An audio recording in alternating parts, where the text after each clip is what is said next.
The one thing that's comforting for me now, even though I probably should have picked up the phone when that had climbed into my head because it was pretty bad. It was pretty bad. Like Autumn was out of town. The wife and kids were out of town. I was really thinking about going and getting some. When is this? This is like 3 days ago. Okay. And so I played it through. You know, you see the bright side euphoric reward of it. It tells me like, oh, dude, it'll clean up your mood now. That's the big thing. Like, so my mood was low. I just felt so bored, monotony.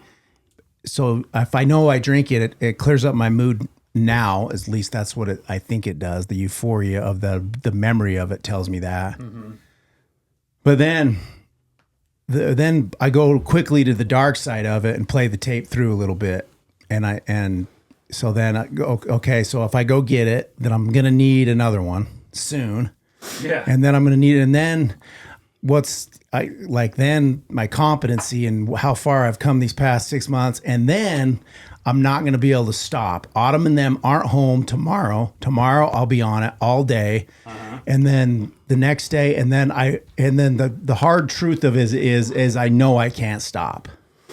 I know I can't stop. And so where does that leave me? That leaves me probably kicked out of here again.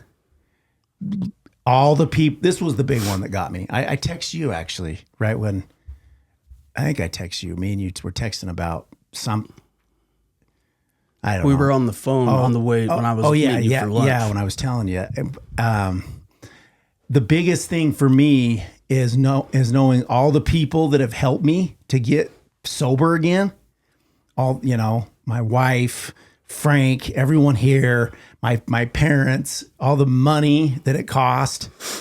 And I was just like, all right, that's it. No, dude, you're joking. Like, it's not just about Dustin right here. Yeah. If I choose to do this, I'm hurting a lot of people and I'm putting a lot of people at risk. Mm-hmm. And then that shut it down. Damn, that's good. I don't know what else this. It's good. But it keeps trying to pull you back over to the bright side. So I kept noticing, like, because my mood was still down.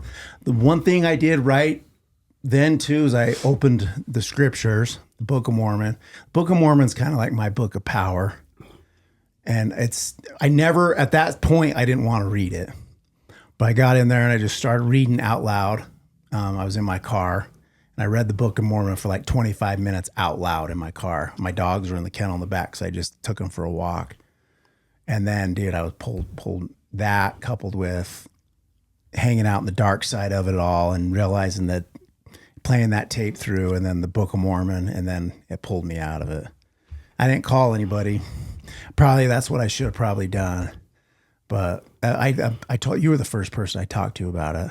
So that was right before we went to lunch then. Well, no. As far as like a couple days or something like that. Yeah. It was actually the day before. Okay. Yeah, when I talked to you about it. And I was wondering, so we had talked over the weekend and talk about hanging out, and you hadn't texted me back yet. So I'm like, man, I wonder, maybe we're not doing it. So shit, I'm glad you went that route instead of down the other road. Yeah, that would have been bad, bro. Yeah. So how you been doing? Like, I know you've been doing good. I've been worried about you, wondering how you've been doing. You feel like you're in a good place? So you just got out in October, right? I got out October 1st, yeah. Yeah. After 23 months. So where was it? 23 months where? I was at the new prison, Salt Lake, down by the airport. Was that nice? That's a funny question. I was there for 3 months. So the section I was in, it's R&O, receiving and orientation. So it's like they're figuring out what they're going to do with you, where they're going to send you next. So that was nice because, it's fairly new still. Right. So it was nice as far as like it wasn't completely trashed yet there in that building in particular. I got moved for a day before I got transferred to a different prison 3 months later. And this is like general population. It's max overflow. So, the worst of the worst, like guys are here. They don't care. They're going to be here for 5, 10 years, maybe live. And that place, you would think that prison was 30, 40 years old. Like, Really? paint's all scratched off the walls. Like, it's all windows pretty much. There's no bars and stuff anymore. It's like windows and beams. So Like thick windows? yeah, real thick windows. And okay. so they can see right in. You got 2 bunks, they can see right in. All there is like a cross beam and then one coming down, and then just the rest is filled with windows. So there's no privacy whatsoever. But all those windows, they're all completely scratched up already. Like, I'm telling you, you would think this place was 30, 40 years old. So that over there was a shithole. But luckily, I was only there for a day. After that, I got transferred to Gunnison. What's the transfer look like? So they'll tell you the night before, you roll up your stuff. You throw all your stuff in a bag. Right.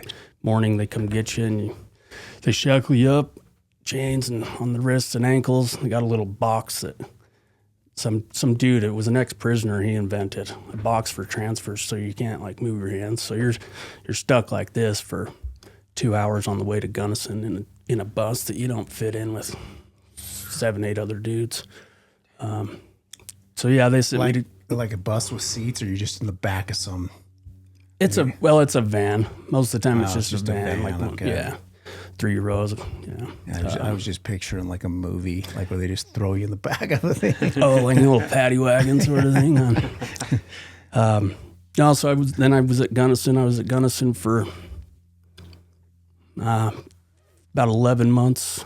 Saw the board about halfway into that. I'm trying to get in a program because the Board of Pardons say you're contingent on finishing a program before you get out. Right. Well, all the programs there are shut down or they're running on like no staff. So the program I had done the first time I went to prison had 200-300 guys in it. It was cut down to 25 guys. And that was the only drug and alcohol program that they offered there. So I couldn't get in, but I'm contingent on a program to get out.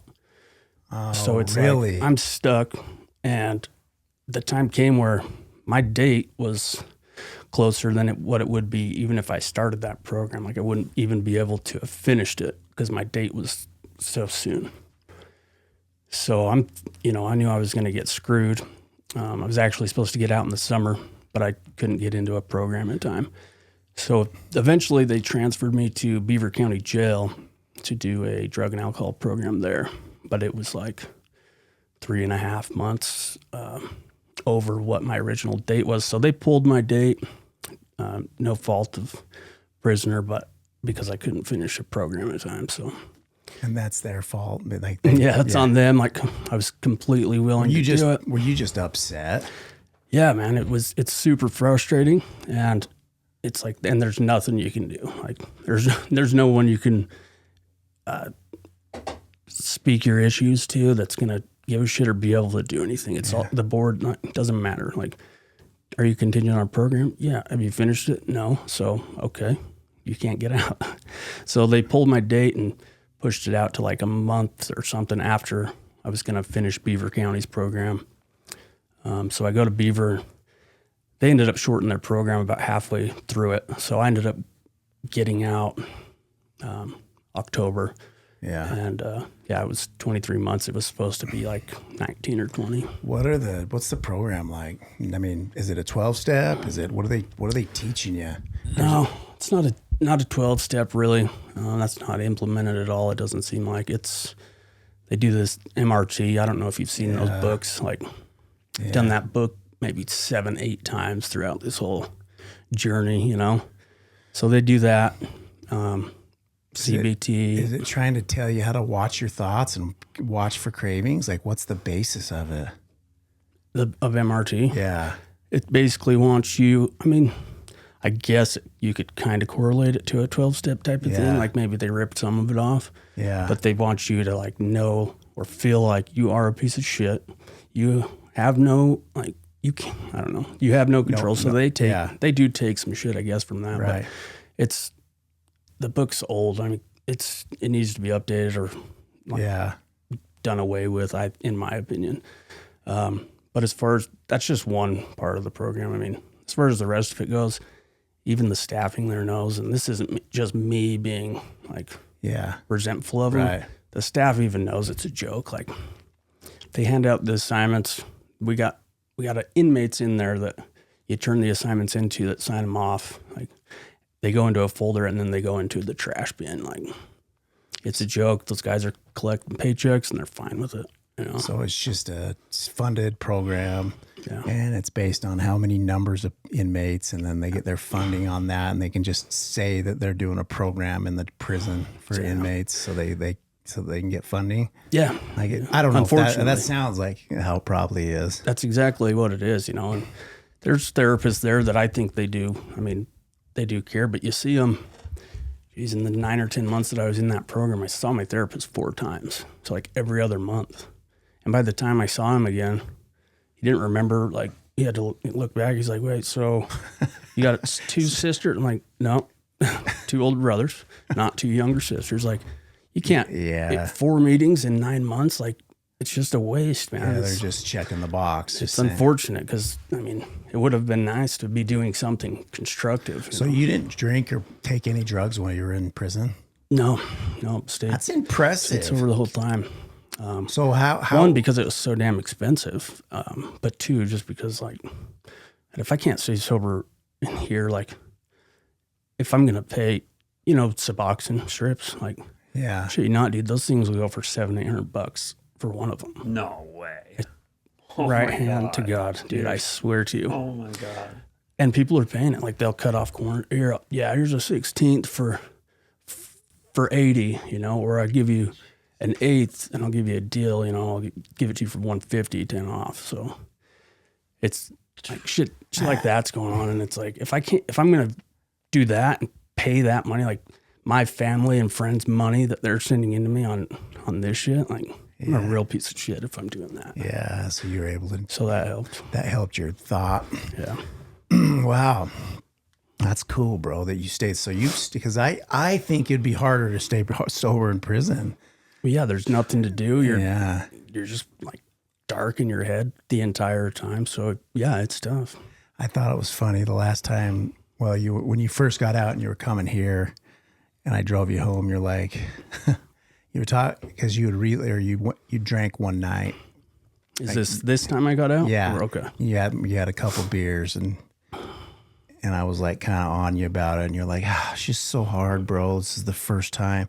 You're like, I haven't felt happy in like 3 years. Yeah. Yeah, that was so true too. Like, you seem like you're. Like I was so happy to see you the other day when we went to lunch. Like you look good, bro. Got your car. Like it's coming. It seems like it's kind of coming back together, right? Yeah, things are coming back, man. Got the license back. Found a ride. Work. Not at the moment. Laid off right now. So I mean, that was kind of a wrench. But it seems like that happens to me, man. Yeah. Like, because you've been around the whole time for the last 8-9 years, and shit starts coming together and like doing well, and either I'll do something to sabotage that and fuck it up, or just something beyond my control happens. Like, hey, you're gonna be laid off for a few weeks. We'll bring you back when we have work. Like, well, the thing that we were talking about, it doesn't matter as long as Rick stays sober. Like you're making progress, and so that God's setting you down right. Maybe God is like, I can't have this dude being too busy all the time. take a little step back. Just step back, hang out with your mom, hang out with your dad, chill with your brothers, come up here. Yeah. Hang out. You know what I'm saying? Train. We'll start that program. Yeah, I'm excited about that. Start training, you know what I mean? And just enjoy it. And then, you're going to start back up again. So yeah. And that's helped knowing that it's coming, soon. And it has been nice to kind of kick back for a minute, not wake up at 3 a.m. and get home and just crash because I'm so tired. So it's a nice little rejuvenation period. The one thing I'm worried about you is you're a good looking cat. I worry that a female might get you. Like, you know what I'm saying with that? Yeah. Because maybe the social, like I've seen it happen with a lot of dudes. You want to go and you have some social anxiety to hang out with a chick, and then you drink, and because you feel like it's the only way you can hang out with them. You know what I mean? I worry about that. Yeah, I mean, it is tough because I wouldn't say I'm shy, but I'm definitely quiet. Yeah. More quiet and reserved a little Yeah. bit. And it's so much easier to go out, and have a buzz and Yeah. feel like I have that little boost of confidence to go talk with the chick. And, if I get turned down when I got that buzz, I don't care. Like, cool, whatever. So it is hard and it will be hard. But like we were talking about it the other day, like I can't sustain getting a buzz, having 3, 4, 5 beers even. Yeah. It's maybe once or twice I can do that. Yeah. But what about the third time when I meet with that chick and now we're comfortable with each other? Now I start taking shots, and the next thing you know, I've made an ass of myself, Yeah.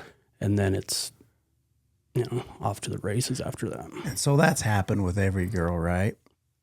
With a lot. Yeah. A good number of them, yeah. Okay, so you've gathered the evidence with that system that it doesn't It's there. work. Yeah, it's there. Yeah, that's where I was getting at. But what, like we were talking the other day, imagine, so you're this competent man who goes to work every day, sober, and yeah, maybe you do have a little social anxiety around and you're a little nervous, but what's wrong with that? You know what I mean? That means you care about things, and then you could stand up. Yeah, I don't drink anymore. Recovering alcoholic, that's a better look. And then I think you'll attract a female that you can have a family with, don't you? I mean, yeah, certainly more so than if I'm drinking. And that's the kind that I want to attract. Like, Yeah. to be honest, like we were talking, I do want a family. And frankly, I'm like tired of just fucking around and swiping on dating apps and Yeah.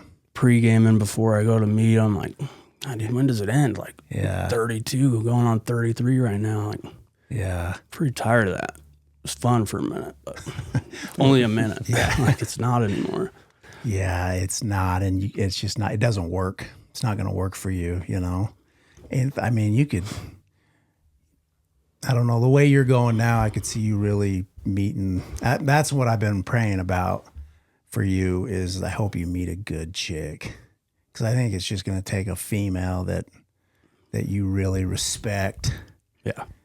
And that you love, and you're like, hey, I ain't trying to, like, you know what I mean? A girl that could help you, Yeah, man. Like, a girl that I can respect. I like how you said that, because I'm thinking about it, and it's like, what about when I come out of this fog after I'm dating this girl, for a few months, and I've been drinking every time I go see her and getting messed up. Like, I come out of it and, say I start coming back here and I'm like 3-4 weeks sober or whatever. And it's like, I'm thinking about that chick and I'm like, why would you be with someone that was bucked up every time we hung out? Yeah. Probably pissed their pants once or twice, because I was so drunk hanging out with you. Like, why would you hang out with someone like that? And why do I want to be with someone who wants to be with someone like that? So that might not have made any sense, but no, that made good sense. That's good insight. I want to be with someone that I can respect, and that I want to be able to be respected, and act in a way that deserves that. Do you remember, because I know you have struggled with, like, I've always had a hard time trying to persuade you of God and spirituality. But I think I was thinking, like, do you like the idea of, I brought this up to you the other day, of just every day you wake up, you got to know you're in recovery. Like, so you just got to be like, all right, I'm in recovery. There's a certain way I got to carry myself, and where I'm really going is so you have your values. So, I'm going to be patient. I'm not going to lie. I don't steal.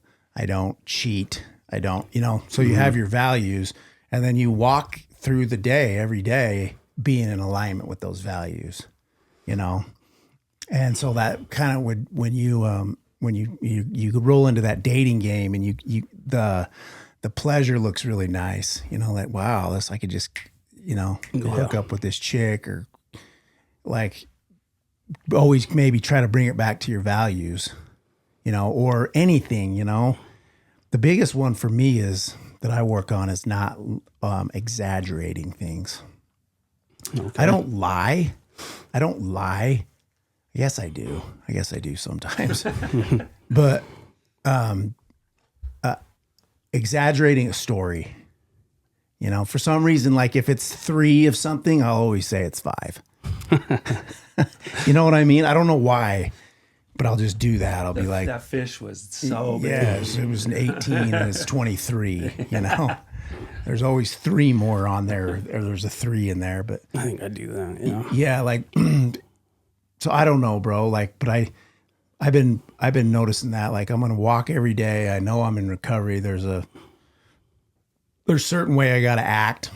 I think that's why the swearing has helped me, like the swearing's more. So I've chosen to kind of align my life with the church, and swearing's really not in alignment with the values that the church teaches, Mm-hmm. I think that's why I've always, and now, I quit swearing. It feels better. And I don't know, maybe I'm more of a square Mormon, and I've always kicked against that idea too. Like, I don't want to be this really religious man and come off that way, but I don't think just quitting swearing makes me that, No.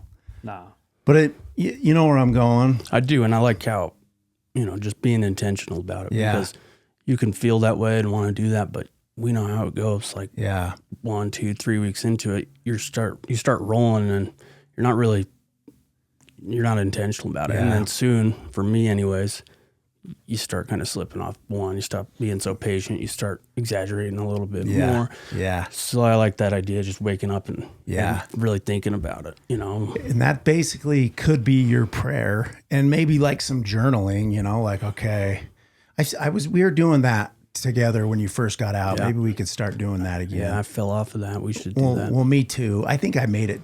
I'll show you a different way that we'll do it. That'll be simpler.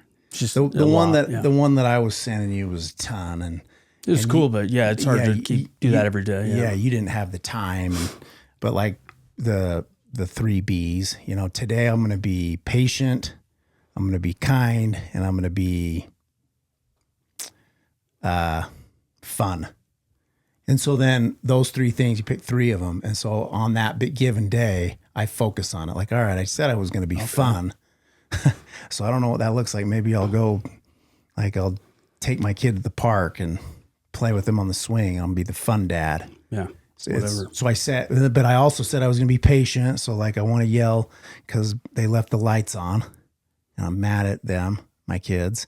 So I go, okay, but I've set the attention that I'm going to be patient, Yeah. And that way it's something new every day. Yeah. So a couple things. But makes you think. It could be similar though. Like say it's, say it's something you're dealing with, like something that that it wouldn't be good for your recovery. So you could put stuff like that, Yeah, I like that. But I don't know. It seems more realistic to do. Like, if we're sending it back and forth. Yeah. Seems like something that would be just quick. pretty easy. Yeah, to we'll do. get on that again. I'm down. I got to do that, but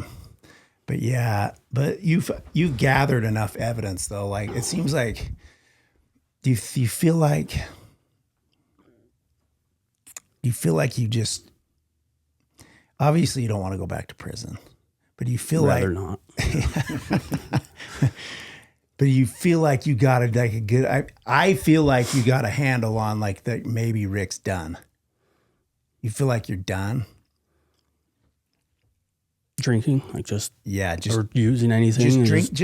Just not putting some. It seems like okay. So you've gathered all this evidence. Do you think that you are not going to allow yourself to get unmanageable again? I want to say, yeah. I feel I'm in a great spot. Yeah. It's hard to be 100% confident. Yeah. Just because of the past, dude. Yeah. But I will say, this go round, I do feel a lot different than any other time I've attempted to get sober or gotten out of prison the first time. Like, it's just like back then there was just something in my head like that the negative ride that I was on just wasn't quite over yet. for some reason. Like, and outwardly I was saying, yeah, I think, I feel good. I'm definitely not going back. It was something in my head. I don't know that I knew I was going to go back to prison, but something was telling me that it just wasn't over yet. And I don't have that feeling in my head right now, this go round. Yeah. Wow. That's interesting. That's deep. Because where I'm getting at is just, step one. Oh, yeah. I feel like if people don't do a step one, you can't, there's no point. You're not going to, because the step one's just gathering enough evidence to look at all that evidence. Look what happens if I drink one. That's why, I think I did a true step one this last time, because I was able to play the tape forward and see that I'm not going to be unmanageable if I take one shot of this. It's going to be unmanageable, and then the other one I keep in my pocket is all the people that have helped me get sober. I don't want to hurt them. They've done enough. Yeah, that's a good one. That one's good to have for sure. Because you got your mom, your sweet mom, who's the coolest lady I've ever met. Yeah. I can't tell you. I talked to her a lot while you were in prison. I mean, over text and Facebook. Yeah, she's always mentioning you. She's always I feel like she's always supported me. Like your mom's. I really have a lot of respect for your mom. I don't know your dad as well. I love your dad too, but I don't know. I think you can keep her in your front pocket. Yeah. When it really gets hard and you're thinking about it, play it through and be like, look at this woman who was stuck by me. So true, man. That's a good one. Right? You have a few of those in your pocket and they can go a long way. That's a big one. I can't think of one that would be bigger, be more helpful than to just keep that in my mind. Yeah. But also, there's a ton. But I like that you brought that up the other day, and we were talking about it maybe a few weeks or a month ago with everything that was going on. Right. And it's funny that you say that about her, about how great she is, man. Because everyone that I've ever met that knows her says something similar. And if we both know, hey, you're Judy's son or Judy's your mom? And then they'll go off on a 2 to 3 minute tangent about how great she is. Amazing. And it's true, man. Amazing woman. Yeah. So that's a good one you can have in your pocket, and it should help. And then the intention, all of us, I'm talking to myself too. I hope you guys don't think I'm lecturing, because I am not out of the weeds on any of this, dude.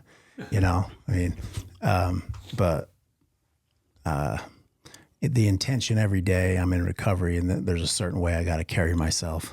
Yeah. And I think that's pretty cool, actually, that there's a certain way I got to live in alignment with my values. Shouldn't everybody set intention to do that every day? Or? Yeah. I mean, I don't think it just has to be for us, but it's just a good way to live in general. Yeah. Yeah, bro. Well, I want to kind of move into, so I want to talk about, so first off, the old war. So the people that are listening, so me and Rick have known each other since, 2015, I believe. He came into it was war. It was a little garage gym. And he was a young kid. You were like, what, 20? I would have been 22. 22-year-old kid. 23, something and like we became lifting partners. Me, you, and Ben. I got him all over the walls in here. He's I always told you this, man. If you could just stay sober, you'd been a national Olympic weightlifter. Man, that felt good to hear that. After years of not having much confidence and shit. Not years. At that point, I'd gotten divorced and was feeling like shit for 6 to 8 months before I met you. So to hear something like that, it's like, what? All right. It got me jacked, man. Bro, you were a good lifter. And you still can be. I mean, you're only 32. Yeah. I snatched 315 when I was, 305 or whatever, when I was 37. Yeah, so I think I took that video when you hit that. So, yeah. Yeah. And then we had another buddy, Ben Sims. He's in here too. He's right there. You see him on the end right there. So there's me and Rick, and then Ben's that dude on the end. about 2 years ago, bro. He moved to Hawaii. He moved his family to Hawaii. Was on a hike. Things going good. Had a 1-year-old little baby. Was on a hike. Pretty gnarly hike, I guess. And his buddies were up ahead, and all of a sudden they heard something. They went back. He fell off of like a 200-foot cliff. Died. Yeah. What? Horrible. Like tragic.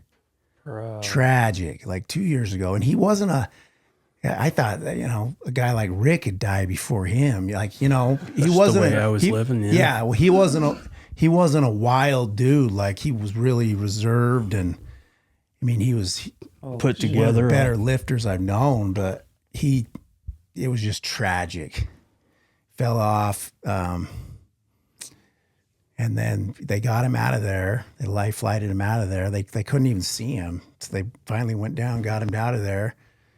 And then they put him on, life support. And then they just pulled the plug basically, and he passed. Jeez. That was hard. I hadn't heard the rest of that story or like any of the details. I just knew he fell hiking, but I didn't know that like maybe there was a chance and that they flew him out. I didn't know that. Yeah, like his wife called me, Amy, and put me on FaceTime with him. And I said bye. Really? I said bye to him. Yeah. Like on FaceTime. Man. He's just the lady. He looked his face. This is when he was on life support. On life support. So I think he could hear me, Jeez. It was right before they were pulling. So I got to say bye to him. That's good that you got that chance. Yeah. I told him, I said, hey, bro, don't worry about your son. I'll teach him how to lift weights. There you go. And so, yeah, I got to do that when he gets older. But his kid was only one. Little baby, bro. He's got pictures of him on our his Instagram, and videos of him taking this kid on this little 1-year-old in his pack, and it was just a hard deal. Moved his whole family there, all happy, and things were going good in Hawaii. Shit. Yeah, and his wife still lives out there, I believe. She's doing good, but yeah, it was hard. But us three trained together every morning. So we'd meet over there, and it was like we were going heavy, It was probably when I was strongest. I'd say I would say so. Yeah. I mean, from the time I've known you maybe 10 years, but yeah, I haven't been around much lately. But yeah, dude, you were. Yeah, it was wild. Yeah, and I was dude. I was feeling great. Like I'd walk through the grocery store or something. It's just amazing the amount of confidence that. Yeah. That type of lifting and that type of living will give you. Yeah. It's so true. What was hard with you? Because you'd get like a year. So he'd get like a year. I mean, you jump in. This is what I saw. And he could do it. Like get a year, and he was happy. And then it'd climb into his head one night, and he would get in trouble. Like DUI. Jeez. Yeah. Like it wasn't like that's why I've always been so worried about you relapsing, and I'm always on you because it could be that one time. Because he's not like the type of dude who goes on a little 6-month bender and just kind of lays low. Like it's like there's no easing into it for me. Yeah. It's like blackout and he's behind the wheel. 0 to 60. Yeah. Every time. So 0 to 100. 0 to 120. Yeah.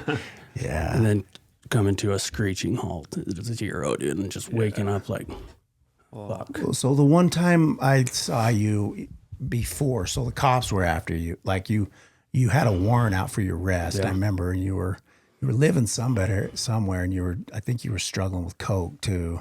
Yeah, I was bouncing around. I had gotten out of prison for the first time for the DUIs. I'd gotten out. I'd stayed out for 8 or 9 months, was doing all right, drinking every now and then, but I wasn't doing great.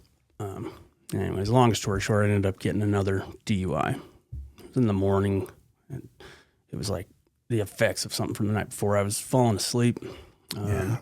Someone called me in. I got pulled over, so got a DUI. I was on parole, so I mean, I'm supposed to have a hold on me. I'm supposed to notify the PO, and they're not supposed to let me out with or without bail. Well, Davis County, I guess, was so full at the time. The hold wasn't in there for some reason. I'm sitting there, and basically what would be the drunk tank, but like 2-3 hours, and they finally come in, and they know me here, unfortunately. Yeah. Hey, Reardon, you ready? And I'm like, you finally got a sale for me, just cracking a little joke, knowing in my head I'm so fucked, trying to make light of it. And they're like, well, you're going home unless you want a sale. And I'm like, oh yeah, no, I'm good. So they let me out, and then it was a mistake on their end. I don't know where the hiccup was, but they let me out.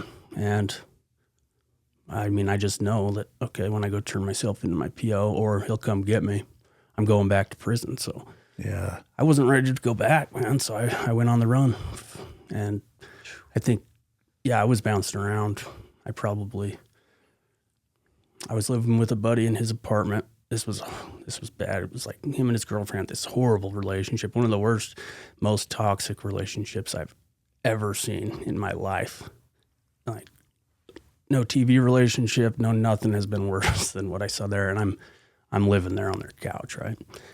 So I'm tripping out the whole time I'm there, like something's gonna happen with these guys. The cops are gonna come at me. There was one time that me and him were out there, and his girl ended up in his vehicle, and like we're in their apartment complex parking lot, and she like tried to run us down, dude. She's going over curves. She backed into a tree, like she was trying to run us over. Like this is just how I was living. So I'm anxious and I'm like looking over my shoulder all the time. Plus I'm dealing with that. So I ended up finding somewhere else to go. It was like a trailer on the side of someone else's house, like a camper trailer. Right. Half the time it didn't have power to it. Like I wasn't using the toilet in there. So I'm like, the shower wasn't working. It's just wild, dude. So I'm bouncing around from like trailers. I had 2 different ones that I went to in that apartment. So it was wild. And then I found someone that, a girl that I was hanging out with. She had a place, nicer apartment. She had a place with one of her family members. And I started staying there, not really sleeping there, just doing coke, like you said. Yeah. So it was like for maybe a month straight. Just doing coke. She did coke. Yeah. Yeah. I mean, and I had done it before a handful of times or whatever, but Right. it was always there, her and her family member. And so I didn't have any money. I stopped working when I went on the run because didn't want to get arrested. So I had no money, but they would drink too sometimes and do coke. So I just hung out with them because it's like, a place to lay down, not necessarily sleep, but lay down and feel somewhat safe, at least from the cops. But it wasn't good, man. Obviously that didn't help my paranoia at all. I wasn't eating. I was drinking my calories. So I saw you during that time. I came think here. that's when I saw you. I came here once trying to like just get out of it, dude, because I knew it wasn't good. Yeah. And I always feel like peaceful when I come in here. Like, Yeah. it's such a safe spot. Like Right. in my head, I'm just like, I gotta get there. Maybe I can just get out of this. Right. So yeah, that was that. You were all skinny, and I remember trying to tell you, I'm like, dude, you just should go turn yourself in. And then that was really the last I heard of you. That's when you went to Mexico, like Shortly after. Yeah. How'd you meet the dude that you went to Mexico with? I met him in DUI. I was in DUI court the first time around. This is back in like 17 or 18. It was a 2-month sentence, should have been. But anyways, I met him at the work center there. He was in there on DUIs as well. He got me a gig at the car dealership that he was a part of. Yeah. So that's how I met him, and we just became friends years and years ago. We just stayed friends. He graduated DUI court. I didn't. I kept getting dirties and sanctions after sanction, and they ended up sending me to prison. He finished, so he got his felony DUI reduced, and I thought was doing well, but apparently, I mean, he was wilding out, and he got like 3 or 4 more DUIs in Salt Lake County since I had seen him last. Right. And that in turn brought his other DUIs, the other 3, back up. So he ended up with like 4 or something felony DUIs, 4 or 5. But Salt Lake just kept letting him out. So he ended up selling his stake in the dealership that he was a part of to get the hell out of Dodge, basically. And he went down to Mexico and bought a place. He was out there while I was on the run, and we would always text back and forth. Hey, oh yeah, you should be down here, man. And it was a pipe dream. I was just, yeah, that'd be awesome, but it's not realistic. Yeah. It became realistic. It just the stars aligned, I guess you could say. And So what did you do? Like the first day you left for Mexico, like what did that look like? Was he with you? yeah, we drove. Yep. It looked like we had hung out. He told me ahead of time he was coming out for the week to watch his son play some football or something. He was starting high school football or maybe finishing. Anyways, yeah, he wanted to see a game before the end of the season or something. So he called me. We were hanging out for that week, boating, chilling. This guy's got money. Like, Yeah. he's only a fuck up in the sense that he just can't stop drinking and driving. Other than that, like he is an absolute like drunk that can function. Yeah. For sure. So Right. he's got money. We had a great time for a week, eating good. We're going to Pine View, Jordanelle, whatever. So we had kind of talked about it, and I told him, look, dude, I don't even have a license. I don't have an ID. I have like nothing. I have no money. Like, what am I going to do there? He's like, it's fine, dude. We'll figure it out. And he's like, well, just let me know. So I'm off doing something else, and one day, and it's like 11 or 12 o'clock at night. He texts me, hey, I got a bad feeling, so I'm heading back. Are you coming or not? And if you're coming, I'll pick you up in an hour. So I had an hour. I always had my bags packed because I was always moving shit around. Yeah. So jumped in the shower. I said, all right, yeah, let's do it. I stopped by my mom's house. Yeah. This is how, and it seemed normal. Like, it wasn't even a big decision to me. It was just like, well, it's just the next stop, It's just the next trailer that I'm going to go to and hide out in. It was like, Right. no thought into it. Right. I go to my mom's house. To get something. I couldn't remember what it was. Oh, I went to go look in their safe to see if I had any form of ID, even like an old passport, just to have something, But anyways, I couldn't find it, and I wanted so bad to like say bye to her. I think she was the only one home. I don't think my dad was. I wanted so bad to like, hey, this is what I'm doing. Don't worry, like, Yeah. be safe. But I couldn't, dude, because I knew if I did that, I wouldn't go. Like, Yeah, I she'd wouldn't end talk up you out going. of She it. would absolutely talk me out of it. She would, and like, there's no way I would have been able to leave to walk out the doors. So I didn't tell her. I just, hey, see you later. I'm going to hang out with Justin. Oh shit, name dropping now, but Yeah. so that was it. Said bye to my dog, and we took off and drove down. We drove through Arizona. I was pretty worried the whole time. Like, God, what if I get pulled over? Like, I'm screwed. I did end up with some form of ID. I'll leave it at that. So I had something if something happened. But we end up, I think it was like through Nogales, maybe. It was a really small crossing. You wouldn't even know it was a crossing. Like, anyways, like this moment of truth, and this guy just waved us through. There was didn't even show him the ID. We just drove right through, into a new world. And it was like instant relief. I was telling you the other day, like, just so much weight off of me. Like, Wow. and anything could happen. They still could have come and got me. Like, it wasn't like Yeah. all of a sudden I'm completely free and whatever. But in my head, it was so nice after, I don't know, however long I was on the run before that, 6, 7, 8 months. It was so nice. So we ended up driving through over to Tijuana. It was like a 2 or 3 hour drive that was eventful. We got stopped at a checkpoint, and it's like just such a roller coaster, man, but always stressing out. And there was always something. Yeah.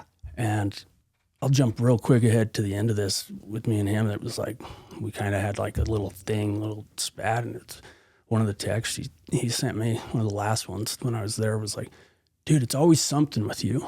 Like, and it was so true. And I was so pissed that he said it, because it's so true. It's like, it was always something, like always something happening. And I'm thinking like, God, why is this shit always happening to me? Like something like that. And it's like, yeah, because look at what you're doing. Of course, like bad shit and like crazy shit's going to happen to you.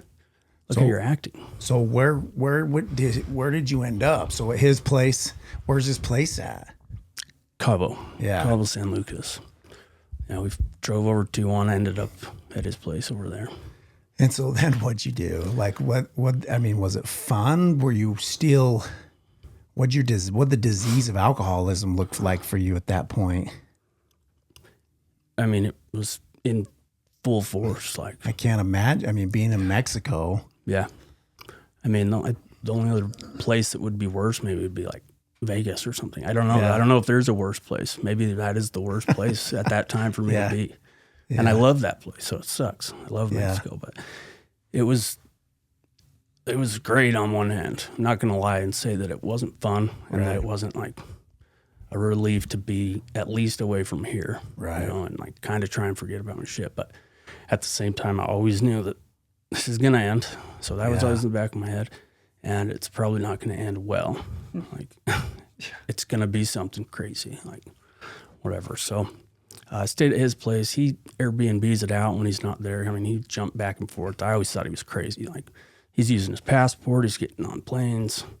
He hasn't been to prison, so he doesn't have like a board of pardons warrant. Right. So it's a little like less on their radar. But anyways, I thought he was crazy, but he's bouncing back and forth. And Right. he's like, hey, you can stay at my spot for a week or so. And then I got some Airbnb people, like it's pretty packed up. So he let me stay there, use his ride. He had a car there and had a little bit he gave me some money, a pretty good amount of money Right. to get going, I guess, or stay doing something at least. Well, I start driving around, and I start going to the beach. I start meeting people, going to bars, having people over there. There was a hurricane while I was there, so we went surfing. Well, I didn't surf, but I watched people surf. Yeah.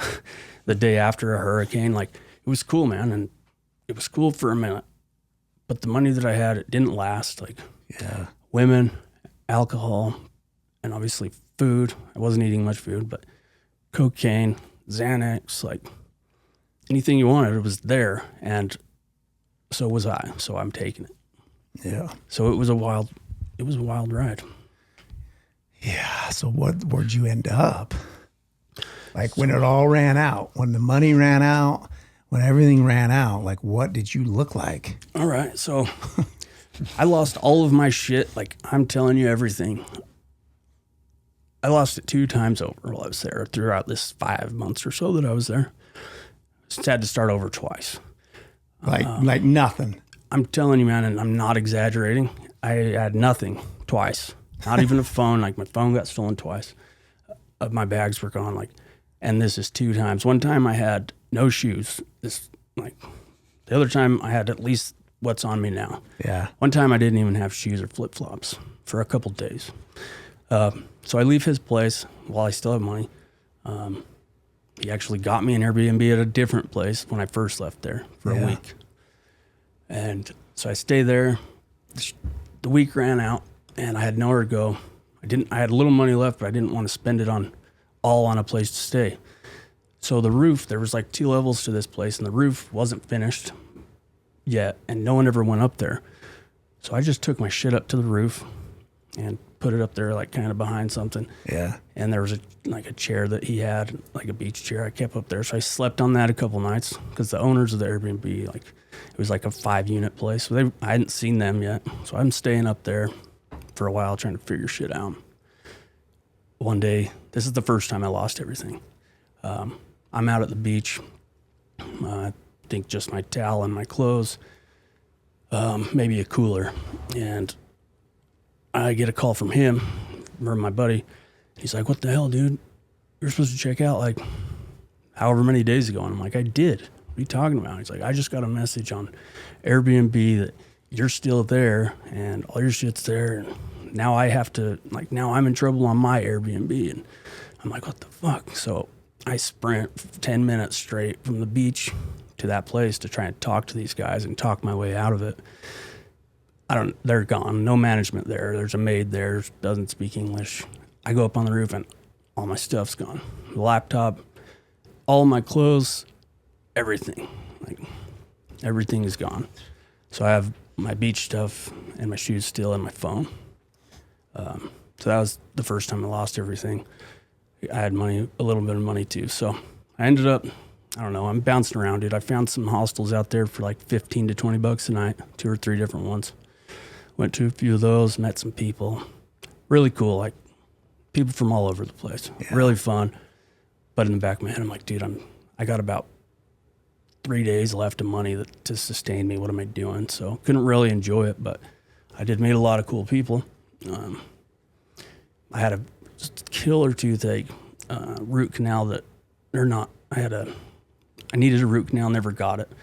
It's like 9 o'clock one night, I'm walking around, and I'm like, I need some fucking relief. I had no money for anything, no painkillers, no alcohol. I pop into this orthodontist office that for some reason is open at 9 or 10 p.m. Dude looks at it, tells me, yeah, you need a root canal. I'm like, yeah, I know. Do you have like a shot you can give me to numb it or something? He's like, yeah, but it's just going to hurt again. So I end up, after that, I'm like, okay, well, thanks, see you. I was trying to get on the bus just so I could sit down and like gather my thoughts. There's a city bus that just runs for like 20 pesos or something. It's like 11 at this point. I get on the bus and it's like way nice. I'm like, oh, this is weird. They're usually shitty. Fall asleep. It's like 35 minutes later, I wake up. I'm the last one on the bus. I can't, there's like one building outside. I asked the guy, I'm like, where are we? He's like, this is the last stop, bro. I'm like, where are we? He's like, San Jose. So I had just rode this bus like 10 or 15 miles up the coast. He's like, there's no buses back tonight, so whatever. And I'm like, the fuck am I gonna do? I didn't have anywhere to stay anyways, but at least I knew the area out there. I'll try to keep this quick, but this is good stuff, man. No, just keep going, keep going.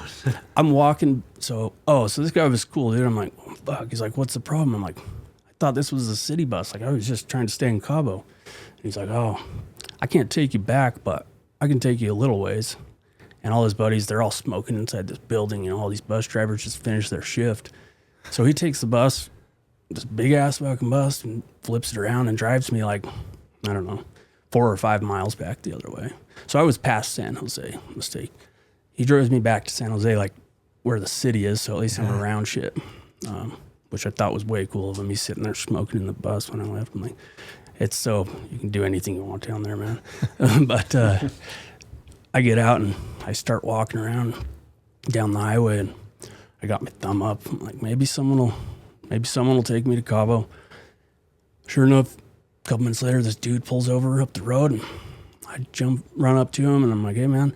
He's like, what's up? Where are you going? I'm like, I don't know. Really, I'm just trying to go this way. And he's like, well, I'll give you a ride. I'm like, oh, thanks, but I have no money, just so you know. And he's like, it's okay, get in, man. This guy's real enthusiastic, like real friendly. I hop in. Like, this is cool, you know, he seems safe. This dude fucking floors it. Like, he's driving like a wild man. He's like, hey, what's your name? Tell him. We stop at a light. And we're at a road. It's like Highway 89, basically. If you think about that, that's the road we're on. Right. We get stopped at a light. He pulls out a baggie of Coke, little spoon, like classic, like metal spoon and everything. Takes him up, pulls another one out, and he hands it over to me. Like, fuck it. So I do it, and it was just off to the races again. And with this dude? With this guy, dude, that I don't know, that picked me up at midnight on the side of the road. Like, he ends up, we're talking, he's like, I got a friend from Oregon, U.S. His name's Chad. This dude named Chad. He takes me to this guy's house. Pretty nice house, like, but it's completely empty. He's got a mattress in the living room and a couch in this 2-story, like 4 or 5 bedroom house. It was real weird. There was boards still on the window from the hurricane. Like, man, we party at Chad's house. This guy ends up leaving a bunch of Coke. Party at Chad's house. Like, yeah, you could stay here for a couple days till you get on your feet. I end up staying with Chad at his house for like 2 or 3 weeks. And come to find out, this guy, he has a restaurant. The guy that picked me up, he owns a restaurant down the road. And he's like the main Coke dealer in San Jose. Damn. It's weird. So like Cabo San Lucas and then San Jose, as soon as you get across those, like there's different bags. It's like a different cartel or something. I don't know. It's different, like, and they don't cross. Like, you won't find, no one's going to sell you a bag of Cabo San Lucas cocaine, at least in that type of bag, in San Jose. It's like, really? Yeah. And I guess a lot of it comes through this Tony guy that I was with in San Jose that owns the restaurant. Like, man, pretty dangerous. Like, Yeah. I don't know. He was super friendly, and I never had an issue, but it's like, this is the kind of people, dude. And it's like, what are the odds that that's the guy that picks me up? Yeah. The guy that has unlimited Coke and that gives me food when I go to his restaurant. Like, Is that the restaurant you end up working at? I didn't end up working at a restaurant. I was working at a bar in Cabo, San Lucas, Sangria's, shout out. I was working there part-time, like at night. It was like from 9 till the close. And then San Jose. So after a couple weeks with Chad, he starts getting weird, and like his story's changing about why he's there in this empty house when he's got kids and an ex-wife in Oregon. And he's been there, he said, for 3 years. Like that, with no furniture. So I'm just waiting to sell it, man. I got these people have been shady, and I'm like, this doesn't seem right. Like, I'm pretty sure this dude was just squatting in the house now that I'm thinking about it. But anyways, I leave there because it just got way too weird. I ended up at a hostel in San Jose, just right in like the middle of the city center.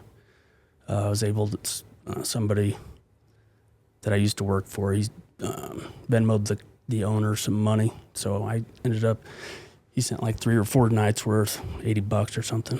I ended up at this hostel and make friends with the owner and the people that are staying there. There was a couple that were like 2-3 months they'd spent staying, and became pretty good friends in that couple days, and money ran out. I pack up my stuff and leave. And it's like I was telling you the other day, when I was like at a loss or like I needed something to happen, and every time like I was down to 0 and I was almost like completely out of everything, I was like, all right, thinking now this is the day I'm going to just find a way to get back and turn myself in. Every time that happened down there, 4 or 5 times, something like an opportunity would come up.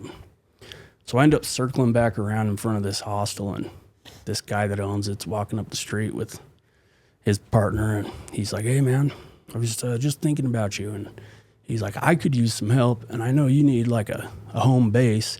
And these guys at the hostel didn't know like the full extent of my story.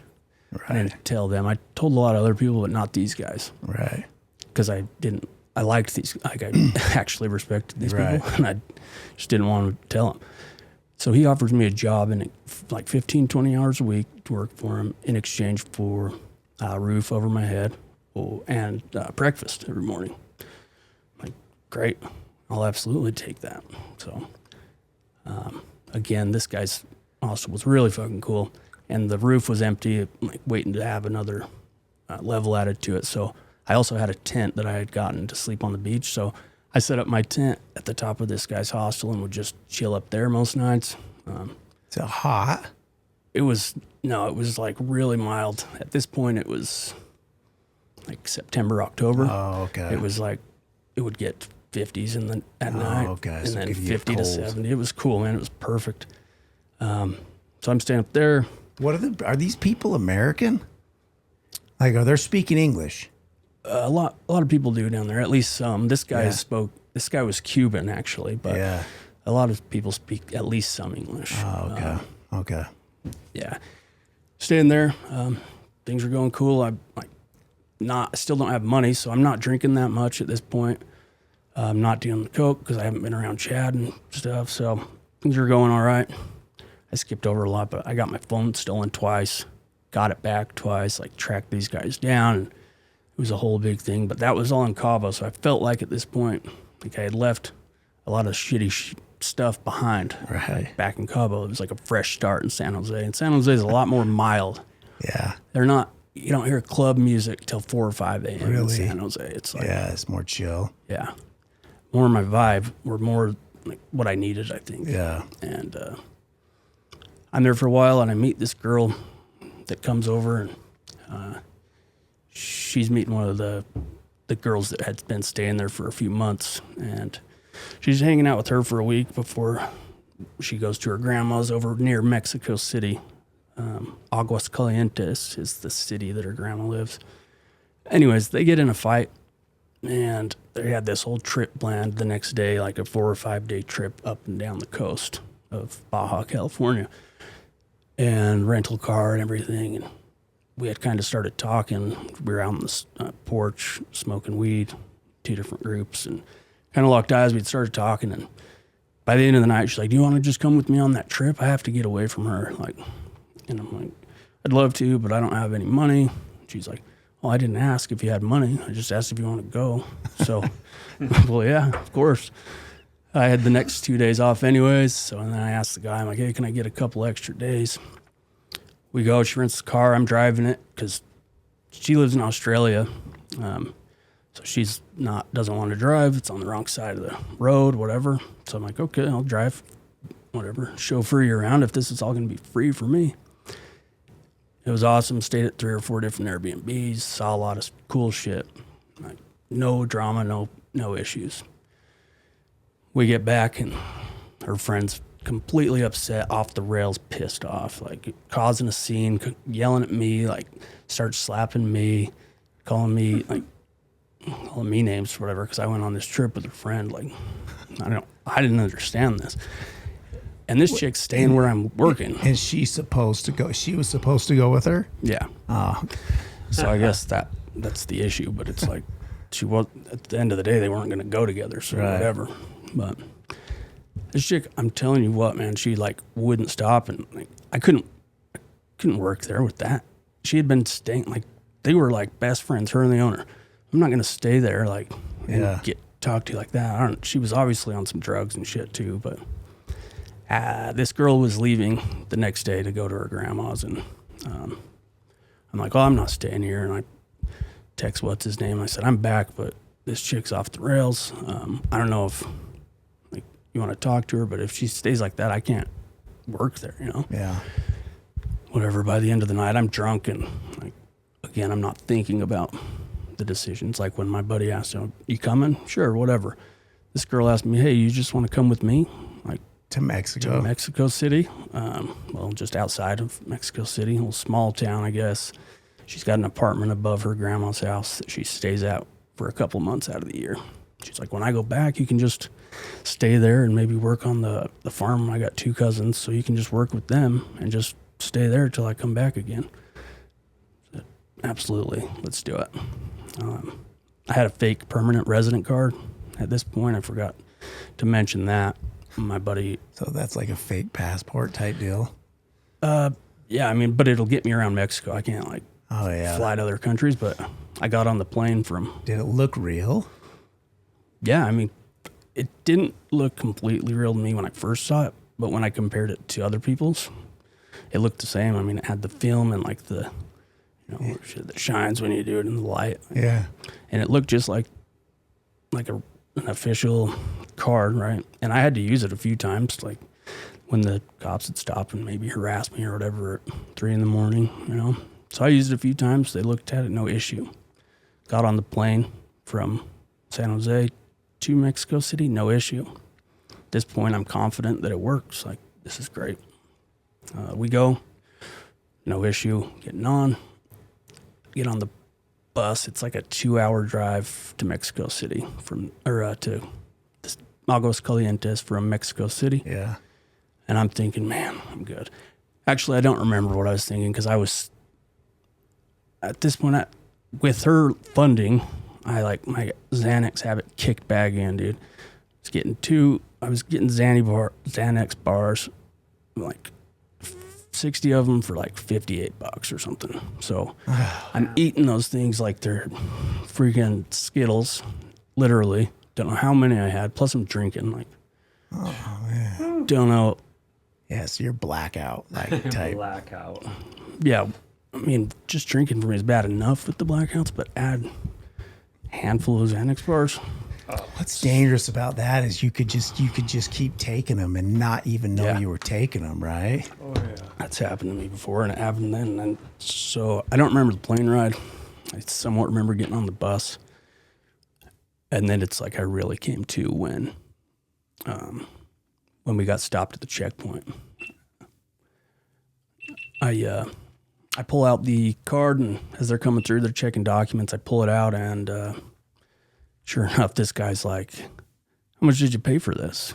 I knew the gig's up, man. Like, the ride is over. And I mean, that was it.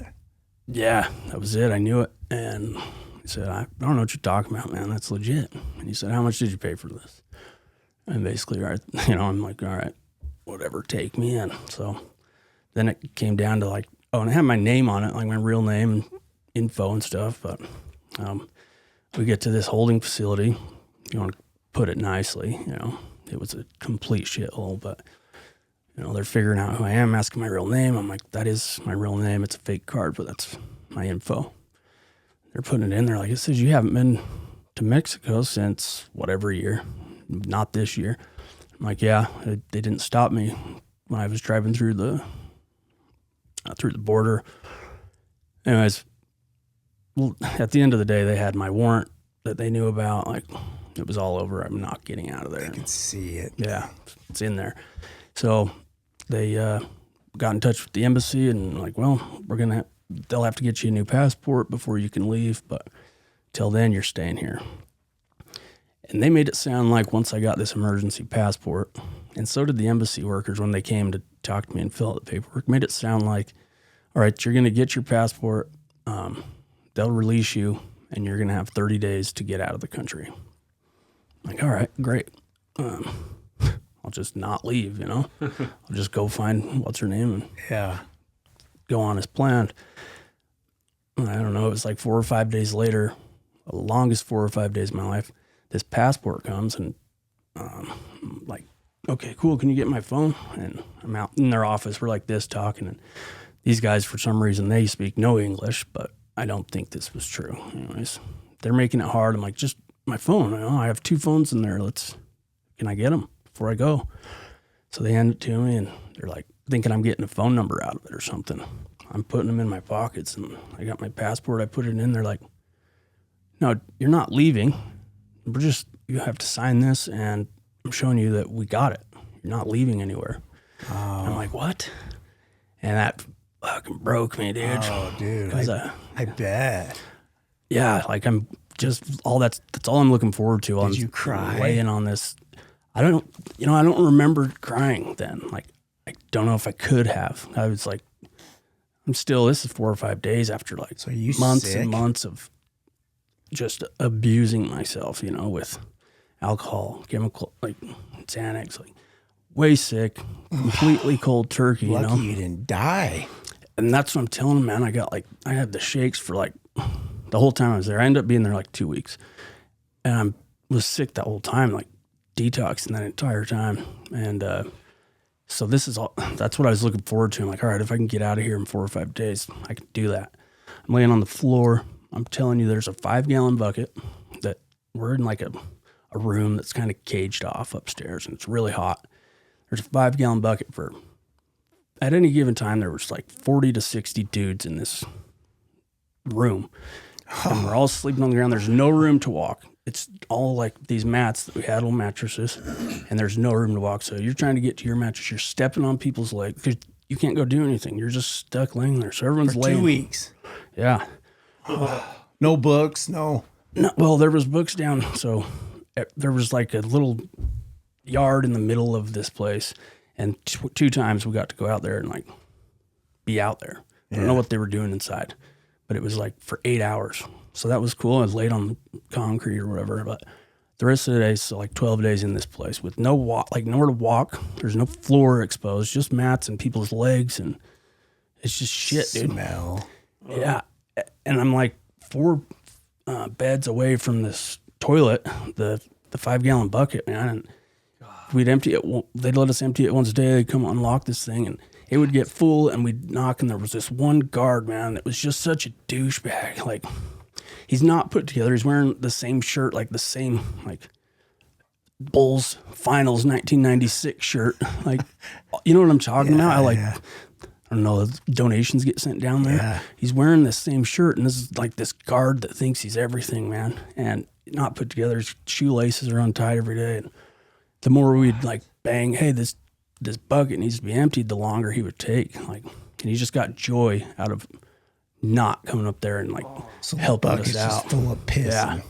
So we came up, dude. And anyways, someone would empty it, and I'm like 3 or 4 away from this bucket. So I'm waking up to the sound of it like people pissing on it and the smell, like you said. And it's just fucking miserable, man. And then you hear, you're not leaving. You're like, Oh, dude. it was just like, that fucking crushed me, dude. I think I went up there and I don't even know. I don't know the days.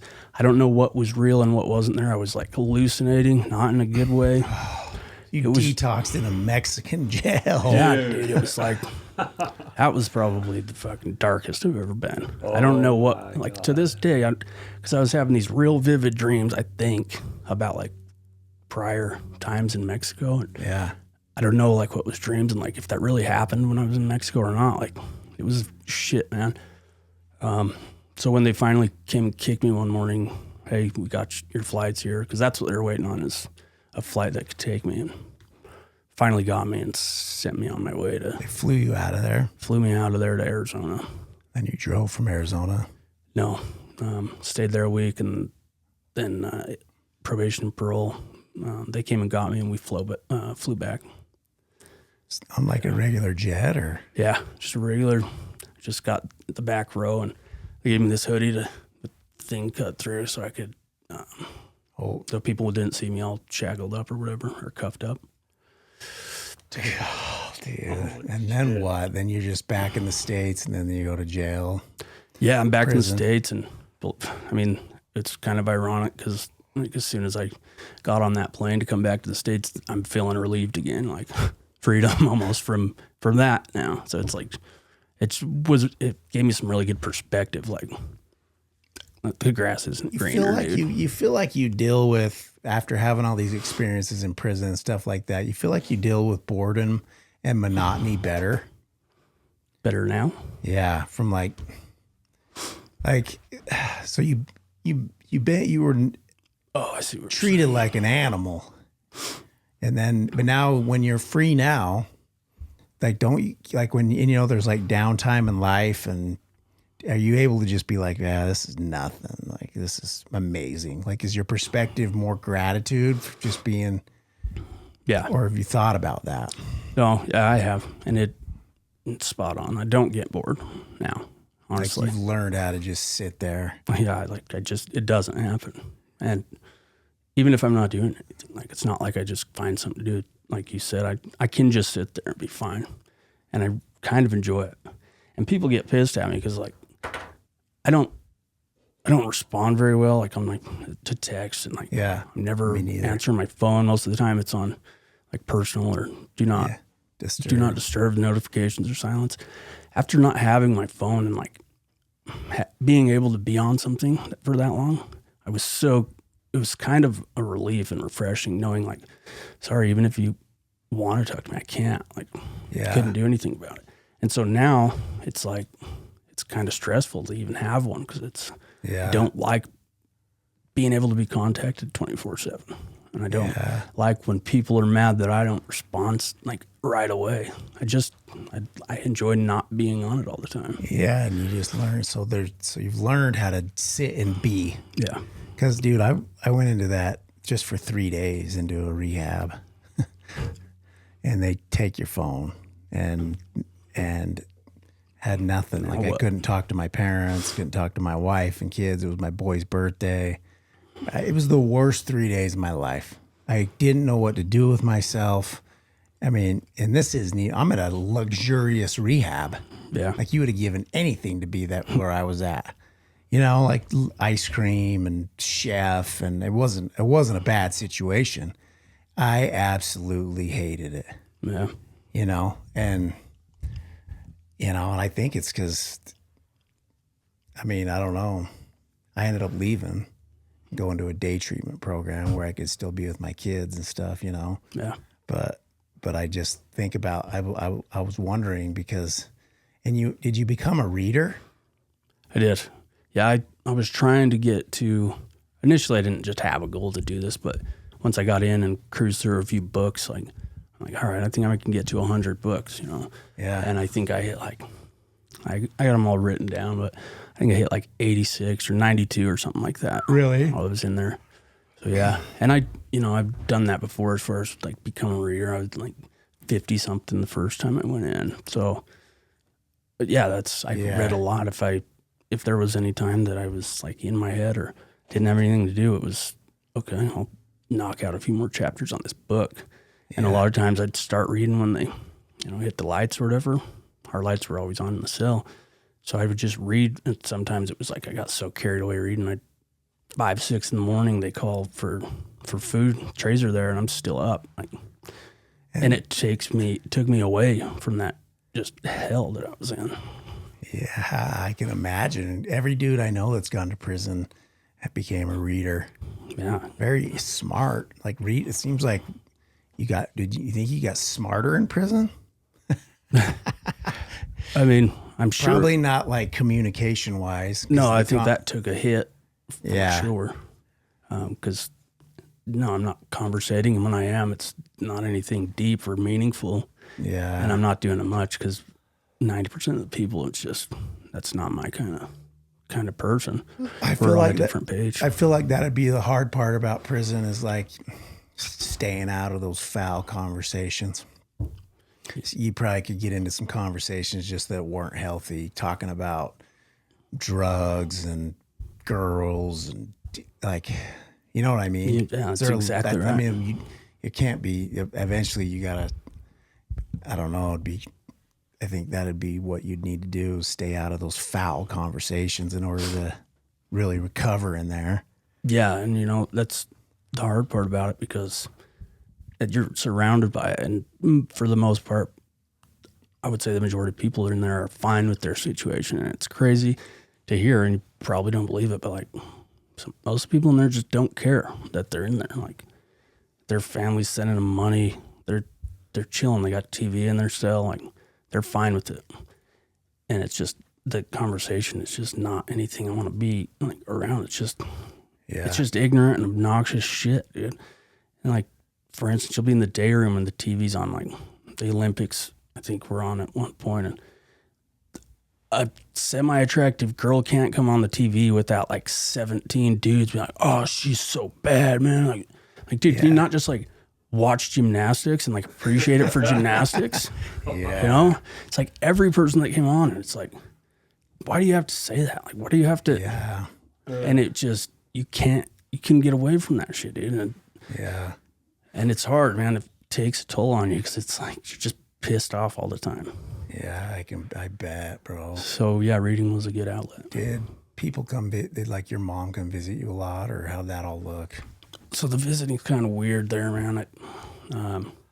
You can get in-person visits at the new prison, but I wasn't there long enough. In the section I was in, you can't.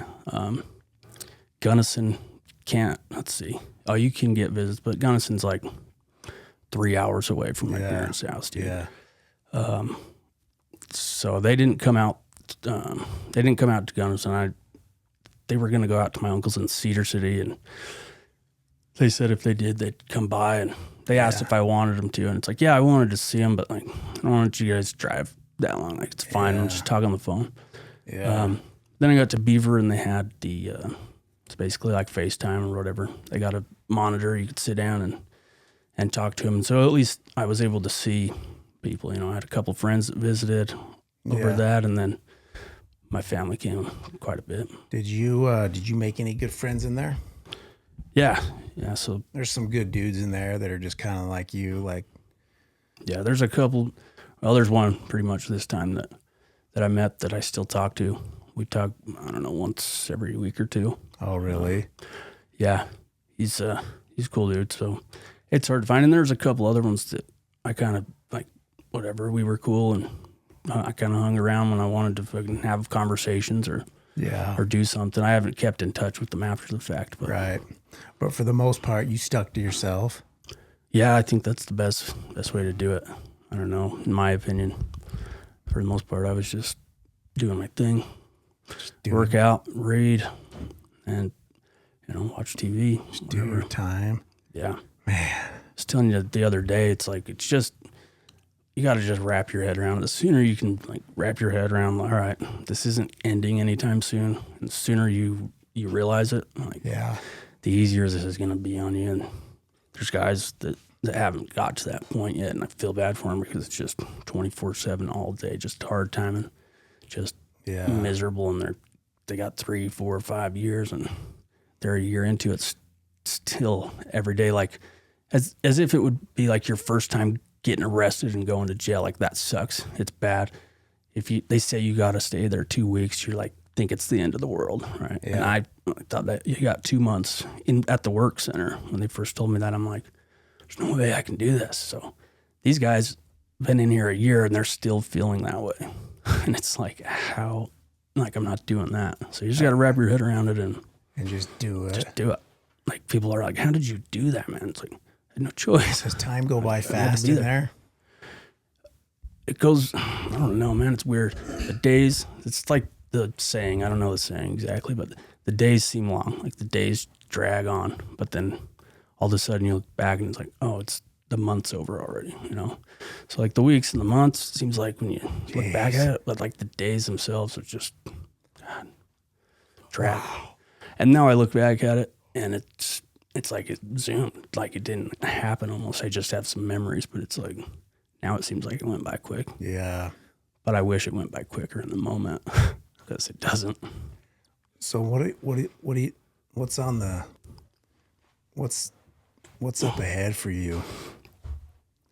So, I mean, obviously we're going to start training. Yeah, that's what I was going to hit on first. I was in pretty bad shape. I was working out somewhat consistent, mostly with sandbags and like body weight and stuff when I first got out. But right. Man, you saw me like 2-3 months ago. Like I'm at 205 pounds then. Yeah, I just couldn't eat. I couldn't put on any weight. Just feeling shitty.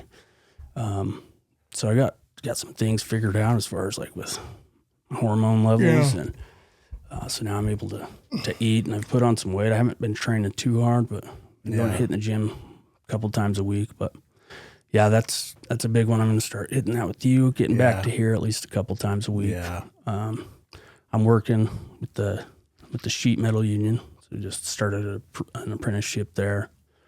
Up until a week or two ago, I was working, but laid off for, I don't know, it'll be just maybe a week or two more, maybe. Yeah. So I'm going to do that. It's a 5-year deal, like a 5-year apprenticeship. So far, I like it. I mean, it would be a good option if I end up going all the way through and sticking with it. So right now, that's kind of my plan. You get a license if you stick through it. Not really a license. You're just you're a journeyman. Yeah, you're just in it. Yeah. So it's like I may do that. I'm gonna stay on it right now, and like we'll get raises along the way. And either way, if I don't end up doing it, it's a good job in the meantime until I find something. But it's a solid job and all the benefits, whatever. Yeah, you're gonna make some money. It'll all come together. We've been doing this a while, and a dude like you, I mean, really, you just need to stay sober and keep doing what you're doing. But the training thing, I'm excited to watch you get into that. You like that program? Yeah, that was awesome, man. You think that, like, you like it with kind of like the Olympic weightlifting blend with the kind of the bodybuilding? Yeah, I think it'll be cool to have them both in there. Get the best of both worlds. Plus, it won't be like so intense. Like when we were going with Ben, like that was cool, but that shit, that was hard. And I wasn't even really working then, and I felt like that I needed time for that shit. Yeah. So this will be great. I think it'll be perfect. It'll be good. You're just gonna do it at Vasa when I'm not here. Yeah. Like I said, I'm gonna try to get here at least a couple times a week. Yeah, it's Friday, Saturdays. Yeah, at least. So if I can hit it Monday or Wednesday too, then cool. But if not, I'll be at Vasa. Yeah. The thing that I like about with the training for you is just, like you like to train. Yeah. And then, and it'll just help you. It'll feed that confidence side. The one thing that you can't forget about is the spiritual side, which what we talked about earlier is your values. Yeah. So a lot of people will end up going too hard on the physical component and then forget about like acting spiritual and like keep it in alignment with your values. You know what I'm saying? Yeah, that's why I like how you were talking. Do it with the intention. Yeah, the intention on a daily. We'll be able to hold each other accountable a little bit on that. So the Wednesday work, it would be like your spiritual day. So that's where it's like, dude, you're going to read you're setting the attention to connect with your higher power or go walk and, active recovery, maybe a hike, you know what I mean? Yeah. I mean, it's going to be all linked around your work, but you said you get off work at what, 3? Yeah, 3:30. So then you could just go do some That's a spiritual lot of work. time, Yeah. especially now that summer's coming up. Yeah. And we got more daytime. Yeah. It'll be good, man. Now I can get around. I got my card, so Yeah. yeah, things are. Yeah, they're falling into place, and they do every time. If I'm staying sober and Yeah. doing the right shit, it's so hard, but it's so simple. Yeah. Yeah. You understand what I was saying about playing that tape through? Oh yeah. Yeah. And you probably heard If I it. do this, then this is gonna happen. Yeah. And after that, Yeah. yeah, absolutely. And don't give in to the lie that you can do it one more time. Like, even if you did it one more time and you got away with it, Yeah. don't think that you can keep doing it one more time and get away with it. Yeah. Odds aren't in my favor there. I'm talking to myself too, because it's just, I like to reiterate that because I can give advice, but I really am talking to myself at this level of my recovery, and I need you as much as you need me, and I'm excited to start it. There's a program that I wrote. I got another, I think Cord might do it too. Oh, nice. Yeah, Cord. There was one other person. I think maybe Wes is going to try to do it. Oh, Lynn's going to try to do it too. So we'll have a couple of us on it. And then I need to get you a program. I know. I need to buck up. Yeah, but I think I like what you're doing with your art and your music. Yeah. I'd stay on that, bro. That's cool shit, Yeah. man. Was not blessed with that ability, or I'd never put in the work to have it like that. It's awesome. Yeah. Well, he came in and figured out all this stuff, and then you should hear all this music he makes. Yeah, I've really stepped into the Do you- music zone. Do you sing? what instruments? Yeah. Do you play? You just do it all? Yeah, I primarily played drums. I've played I'm not like a multi-instrumentalist. I ain't no like classically trained guru by any means. But I play guitar and drums. Okay. Sing. Yeah.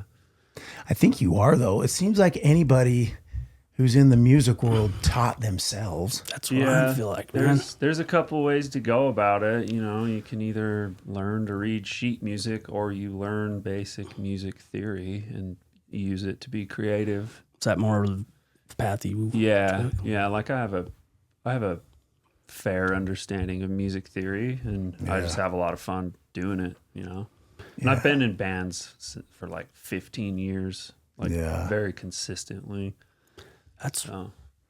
I'm so glad you said that, because I always thought, and I'm talking about art too, like that. Yeah. I always had this feeling, because I don't have any of that ability, so I obviously assume that anyone that's really good at that shit was born with it. Obviously, you refine it by practice and learning more, but do you feel like that's the case, or am I just way off base That's there? a really good question, because there's no two ways around the fact that you have to practice. Right. But it also blows my mind because there are people that can't distinguish notes, Yeah. Like I have friends that try to sing along to songs, and it's like crazy. terrible. They can't comprehend that they're not like even close to hitting the notes, but it's I think that you can learn anything for sure, but some people just For sure. More musically inclined. Yeah, and art, I don't really I'm not really a visual artist. I want to make films. I like video editing. That's why I took this opportunity. I jumped on this.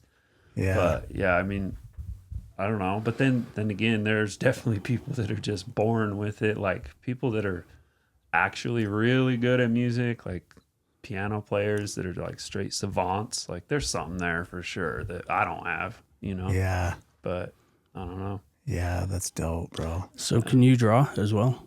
Because I feel like you, just looking at you and seeing what you do and hearing about the musically gifted stuff, I feel like you could draw. Yeah, I used to. I used to do tattoos and stuff a little bit.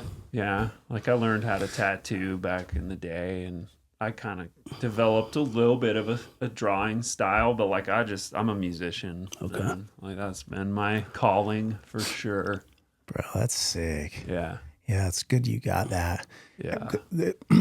Whenever you can create something, you know, I feel better about things. Like Dude. anytime I'm dark or low, if I write or go and create something, even if it's a reel, I've been working on this reel for Sherry. Yeah. You know, Sherry. Yeah. She's getting ready to leave, but it's just it yeah. shows like she's got some before pictures, you Yeah. know, and then I got it going right into her lifting weights and training. And Yeah. I mean, it's a simple little thing. It's not hard, Yeah. but it feels good to Yeah. just even create something like that and put it out, you know, something real. You know, the social media, I like the social media. I do. I like the people who put out real content. There's so much fake shit out there, fake people, and it's really overwhelming. But when you see someone that's being genuine, man, Yeah, for sure. That's why if I'm gonna play the game on there, which I feel like I want to, Yeah. and we're obviously playing the game on there with this. Yeah.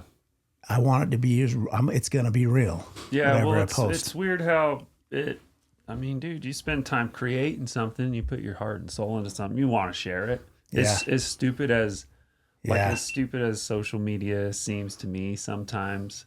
Like I made an Instagram for my new music project. Yeah. You know? And so like, yeah, I'm gonna make some videos. I'm gonna share it. And that's got it. Yeah. Yeah, with this new music thing, I'm gonna try and make music videos for like every single song, which is it's a tall order, but it's so fun. Yeah, but then I don't. I follow.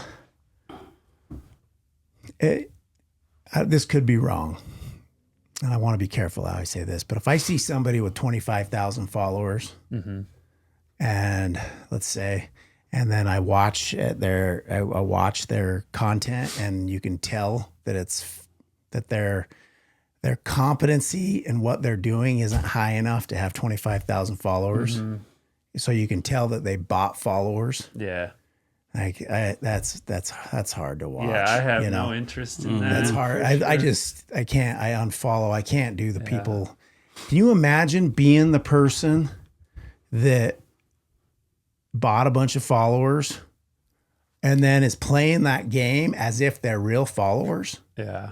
And you really, I think, would start to believe Tricking it. themselves. I was just going to say, That'd be hard on you. that Like would be. you're making all this content, and I've seen some people like the people that make comments They're on their things. They're just these weird. bots. Like it's There's so many bots. You go to the profiles, and it's like somebody from New York, and it's like this. It's you can just tell it's like a fake person. Yeah, there's so many fake profiles. Yeah, Like it's wild, dude. well, like to do that, is that how you do it to get famous? Like what's the idea behind it? Oh, so people will be like, oh, they got 25, I should follow these guys them. must be good. Maybe, I guess. I don't know, That's the man. reverse effect. But my thing is well, imagine if you just had 1,000 real followers. Real followers. You're getting That's it. half of them to write comments or like your thing, that engagement. Seems with like them. 1,000 real followers, or even 500 if they were real. They And actually they care really about liked what you're you, doing. and they liked what you're doing. Seemed like plenty. Yeah, hell yeah. Yeah, man. That's like 1,000 people in a room. If you Yeah. were standing up talking to For them. sure. Yeah, I think that's one thing that social media, so it has its upsides and its downsides. Yeah. I think the downside is that it can diminish what you're actually trying to translate. Yeah. Because if you're trying to translate, there's a fine line between real art and just trying to create content that people will like, Yeah. and it's like, and then the upside is obviously that you could reach a lot of people, but you have to do it right, or else you're not reaching anybody. They're just seeing what you're putting out and scrolling past it. It doesn't hit anybody in the heart. Yeah. Like in a real artist or a real like place like this, like it's all about heart and soul, and that's what more music's intimate been. setting. Yeah. And so like I don't know, man. That's if you can crack the code to having an intimate connection with a lot of followers, like that's Can you imagine? it. I mean, there's never been a time in the history of the world, I don't know if this is true, I'm just saying it, where people could be more full of shit. Yeah. Yeah. Right. Like you could really Yeah. put on an actor Yeah. self and get people to follow you, and you're really not that person. Yeah. Oh yeah. You know what I mean? Through that social media. Yeah. There's so much of that. And you can see it. I mean, there's people that I stopped following because I can't stand it. You know, Yeah. you can see it. But then there was people who don't. If I see some dude who's got like 1,500 followers or 2,000 following people on this, you hear me be like, "That's the reason he's saying that is because he's only got 1,500 followers." Yeah. No. Or he's being a hater. That's not what I'm saying. It's just there's people out there that are putting out good content and they got only 1,500 followers, and I appreciate what they put out because they're real. Yeah. You know. It's crazy how. And then there's people out. It's almost like a multi-level marketing scheme. You see the people up there that are got millions, which some people do, and they're legit. Like, you know, you look at a guy like Rogan, dude. That guy's stuck to exactly who he is, you know. Yeah. Yeah. And been able to do it. So you have those guys who, but then you have all these people that are like, they're just like, it's like a pyramid scheme kind of, For sure. you know? Yeah. God. That's true. I'm trying to think of the people, but yeah. And it's like the money, you know? I saw a thing about OnlyFans, bro. Eventually we need to get this, being able to get this. I know. Maybe that's our next step is Yeah, to be able let's to pull do that. stuff up. Yeah. Oh yeah. Because I don't know what the thing was, but it was saying that like, I don't even know, but so many women between the ages of like 19 and 25 just have 19 and 28 or some range like that of how many women have OnlyFans accounts. Yeah. And it was like half, Holy shit. but I could be wrong. No, Look, I believe that. I would believe that. That's wild. This is why, because I saw something similar. I didn't see the numbers as far as people go, but I saw the numbers for money. So like these women are seeing what these top 10, top 20 people on OnlyFans are getting, like 2 million a month. Yeah, 50 million a year for a couple of them, you know, like $1 million a month, Yeah. 500K a week. They're seeing that. And okay, maybe that's 25 of them. Yeah. 30 people that are making over $1 million a year. The rest of them, the average is like $4 a month or something extremely small. So that's taking into account, like a lot of them are getting $0 because no one's at their page. Yeah. So the average is like below $100 a month. But they're seeing these people that are making millions, and so they're like, oh, let me take my top off then. Yeah, that's It doesn't work like that. Yeah, that's what I'm talking about, like the pyramid scheme. Yeah. You got all the Full people on. at the top making money. Yeah. But and then it said, I can't remember the statistic on the males, how many white males between the ages of like, I don't know, it was like 20 and 40, and it was like 80 million or something. That have an account or what? Yeah, that have an account on OnlyFans. Like, I don't know. That's just interesting. Like, because there's just so much money to be made. I mean, at least it appears to be. And it's just not with OnlyFans. I mean, it's the internet in general. If you create content in a business, you gotta be good at the social media nowadays for your business. It's like if you go out on your music career, dude, you're gonna have to play the game on there. Yeah. You know, if you wanna, you're gonna have to. But you could play a cool game. Yeah, you play a cool game and you don't let it dilute your product. Yeah, and you just like be happy with. It's like our YouTube channel for this show. I mean, I'm happy as can be. Yeah. I mean, you know, one of them's got 450 views, and one of them, I think our lowest has like 130. Yeah. But that's like 130 people watching our conversation. Yeah. Which is a lot of people to me. Yeah. Yeah. And in this format too, like having 2-hour long conversations, that's some engagement. Have all of them been? I need to go watch them. Are they all 2 hours or? Well, roughly. I mean, between an hour and You're two. not like setting a strict time. No, we're not. I mean, we're already we're over an hour and a half. Like, this is just plenty. talking, you know. But I mean, I know we kind of went off there, but I think it's kind of an interesting. No, I like it. It's interesting to think about it. Yeah.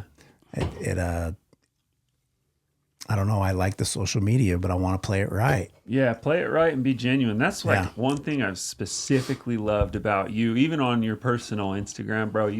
Dude, you made me laugh so hard sometimes, like, because you're just like, some of the shit you say is just so raw and so real. You're like completely not trying to act any part, dude. Like, Yeah, that's what I made that promise to myself. If I'm going to play it, it's going to be me. Dude, you know, it's going to be me. That video of you eating those fucking chocolate eggs or some shit, bro. I shit you not. I laughed like I almost started crying from laughing so hard. I ended up taking that down. I know, bro. I went to go look. I did. I took it down because I'm just getting so much like I'm a vice principal at a high school. You know what I mean? And like, so I got my mom and dad calling me, hey, like, you know, just remember you're a vice principal at high school. Like, and already that's the knock on me as a vice principal is that I'm not professional enough. You know what I mean? Nah, man. So I got in my head about it, but yeah, well, especially even that position, dude, to being genuine is how you get to people, to connect with people, man. Like, ain't nobody out here nobody's perfect. And the parts of us that aren't perfect are the parts that really want to be connected with, you know? So it's like, and that's what sucks about being in your position, man, because you know that all those kids love him, love you. Yeah. Because of the way, just because of that. And they're going to connect with you and they're going to open up to you more than they're going to open up to the counselors that it's like, okay, so I can't trust this counselor. Like, she's not, I don't know. It's just that I know that they connect more with you, and I know that they love that you are genuine in that personality. So it sucks that you have to like kind of find that balance because that's one of the best traits you have, I think. Thank you, bro. yeah. It's I don't know. I love it. I think this new job I'm getting ready to go into is going to be dope. Just standing in a weight room with kids, and I think, you know, I'm thankful for Davis County School District, the people that have helped me. You know, I mean, they've helped me, bro. I mean, I had to go to rehab, and they I think they see where my talents are. You know what? Yeah. And I really think my talents are probably in that weight room, or like the job that I just got. Hell yeah. I kind of was pissed because I was like, oh, I failed as a vice principal. You know, I'm not gonna. Like, why? I was kind of talking to God about it. I was like, why did you lead me into being an administrator in the first place? I felt like that was, but I played some good roles as an administrator, and now I feel like God's just teeing something up else for me. You know what I'm saying? Yeah. This is, and that's that mentality that I just painted is a recovery mindset. Yeah. I want you to think like that, you know? So the recovery mindset for you on that same thing is like, well, God's setting me down. And he wants me to get back into training and I go to lunch with Hawk, you know? Yeah.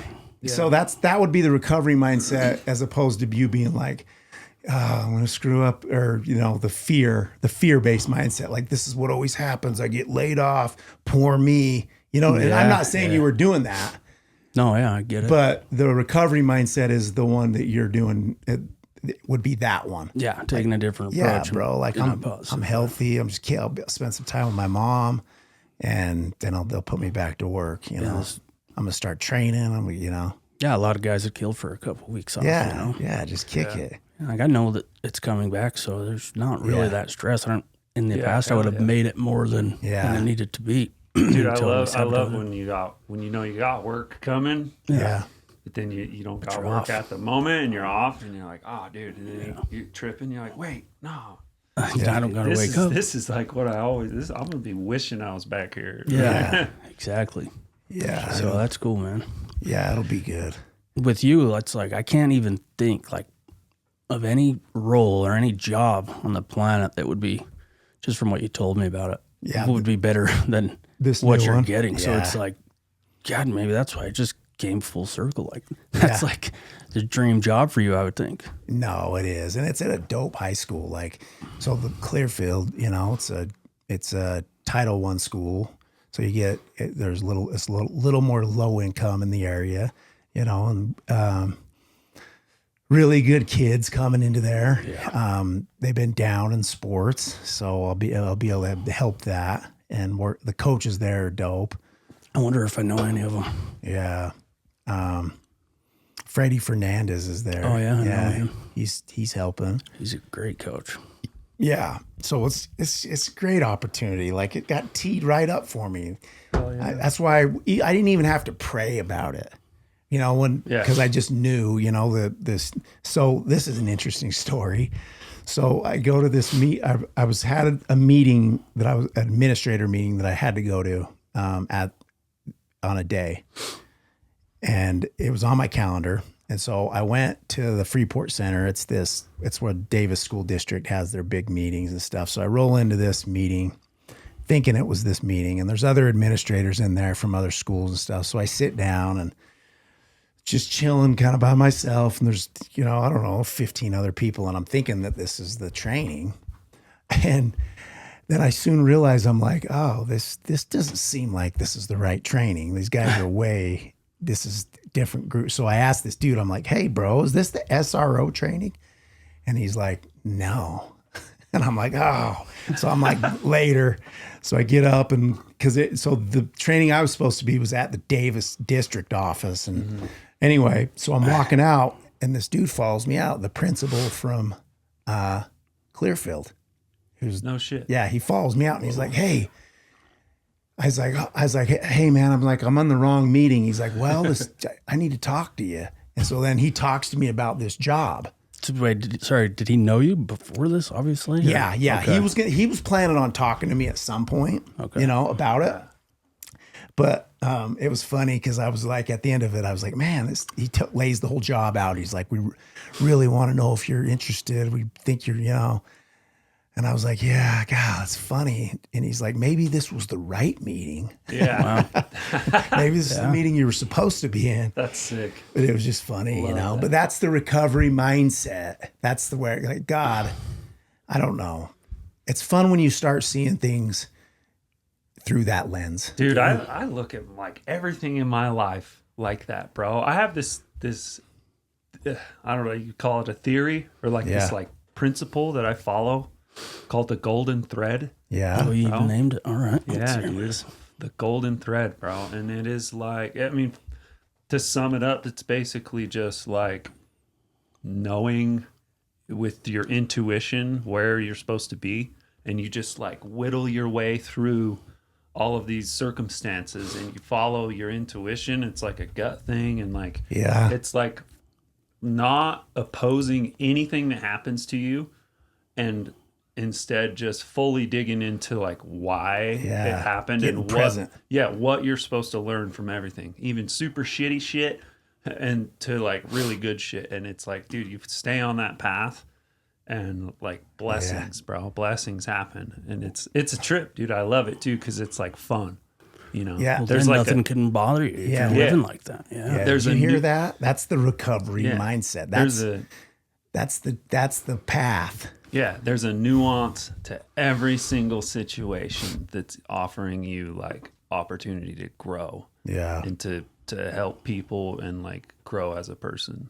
Yeah. It's like psychedelic almost, you know. Well, so in the church, you know, which I love, obviously you guys know that. But it's the Holy Ghost, right? So you get that your hands laid on you. And it's called the baptism by fire, and you're confirmed, and you get the gift, the constant companionship of the Holy Ghost. That's what you've had that, right? Or did you guys get baptized? I was baptized? Oh yeah, both of you guys were. You know what I'm talking about. Well, I was telling my kid about it, Bodie, because he's starting to take some risks, like just he's a kid, take like jumping off cliffs, just skiing, and you know, like skiing and stuff, and this came out of my mouth and I thought it was good. I felt like the Spirit told me. But I said, bro, you make sure you listen for the Holy Ghost to help you make good decisions when it comes to taking risks. Yeah. And it's the same thing what you're talking about, the gut, but the kind of, you know, that feeling in your heart, you know, like, all right, now, and listening to that Spirit, you know, that's I love that about the church, or I love, and it's exactly what you were saying, and people have different ways of going about understanding that, you know. So I was gonna say, because I mean, yeah, I was baptized, but it was mostly because all my friends were getting Yeah. baptized. I thought it was cool. Yeah. So I didn't ever go to church, and I didn't hear anything about that. Or Yeah. if I did, it was over my head. Right. I just thought it was cool. But it's like you said, it can be applied however you Yeah. want it to. But you have that feeling, like Yeah. whatever it is, you know if you're doing the right thing or not. And you can especially hear it if you're in alignment with your values. You block it up a little bit. If you block yourself from hearing the still small voice, I believe, if you aren't living in alignment with your values. So when I say that, so say I'm resentful against you, mad, got in practicing what I'm saying to you just with anger, like that's too loud. That's gonna block me from feeling any type of beautiful. That I feel like God speaks in a still small voice, and it's when you're quiet, Yeah, you know. for sure. And it's not that you can't receive inspiration or help when things aren't just going bliss in your head. That's not what I'm saying, but you know what I mean. Yeah, totally. You know, I mean, at some point, you're past feeling like when you're homeless there, walking around, and I actually though, I feel like God is pretty close when people are just absolutely hopeless. I don't know. We could go on tangents with this, but because there's other ways to think about it. But like when people are completely lost and without anything, I feel like God's closest to them too. Yeah, But they can't hear it. yeah, I believe that for sure. Yeah, in my life too, I've Have you ever ignored that voice? oh, dude, yeah, and bad things have happened. Yeah. Bad things have happened when I've ignored that. You Probably know? ignored it when you hucked off that cliff and shattered dude, your. I did, dude. Really? Oh yeah, bro. There was like active circumstances that like led up to that I was like, dude, what am I doing? Like a small example, my helmet, the buckle on my helmet just like fell off right before I was about to do it. And you still did it. And I still did it. Yeah. It was like one of those things. And my brother was like, dude, your helmet's broke. Like, you probably shouldn't jump off this 50-foot cliff with a broken helmet. Yeah. How much more clear as day could it get? You know? Stupid. So were you drunk and high when you did it? Yeah, pretty much. Yeah. I mean, I wasn't like hammered or nothing, but yeah, I was a couple tall boys deep for sure. Yeah. Definitely clouded judgment. What clouded my judgment most was emotion. Yeah. I was like fucking, I don't know what I was doing, dude. That was like the tail end of like my heavy years of addiction. And I think I was subconsciously trying to kill myself, like full on. Damn. Some deep weird shit. Yeah. but- So you see, he walks with a limp. You know his story about that? I know the story. I know that he was hurt. that all He fucked up. shattered his basically Yeah. broke his leg in 78 pieces Yeah. or whatever. Something like Yeah, that. I knew you were injured pretty bad. When was that? 2 years ago, like right now. Wow. It was like 2 years. Yeah. Wow. Jeez. But yeah, I'm back on the mountain snowboarding. Yeah. Like not like I used to, but I can't get away from it. I love it too much. It hurts Yeah. so bad, but I love it so much. Really? Yeah.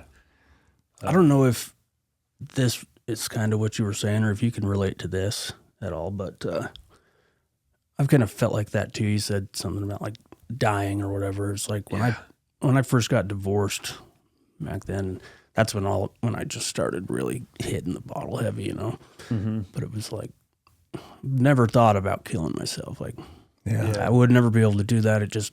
That's never crossed my mind.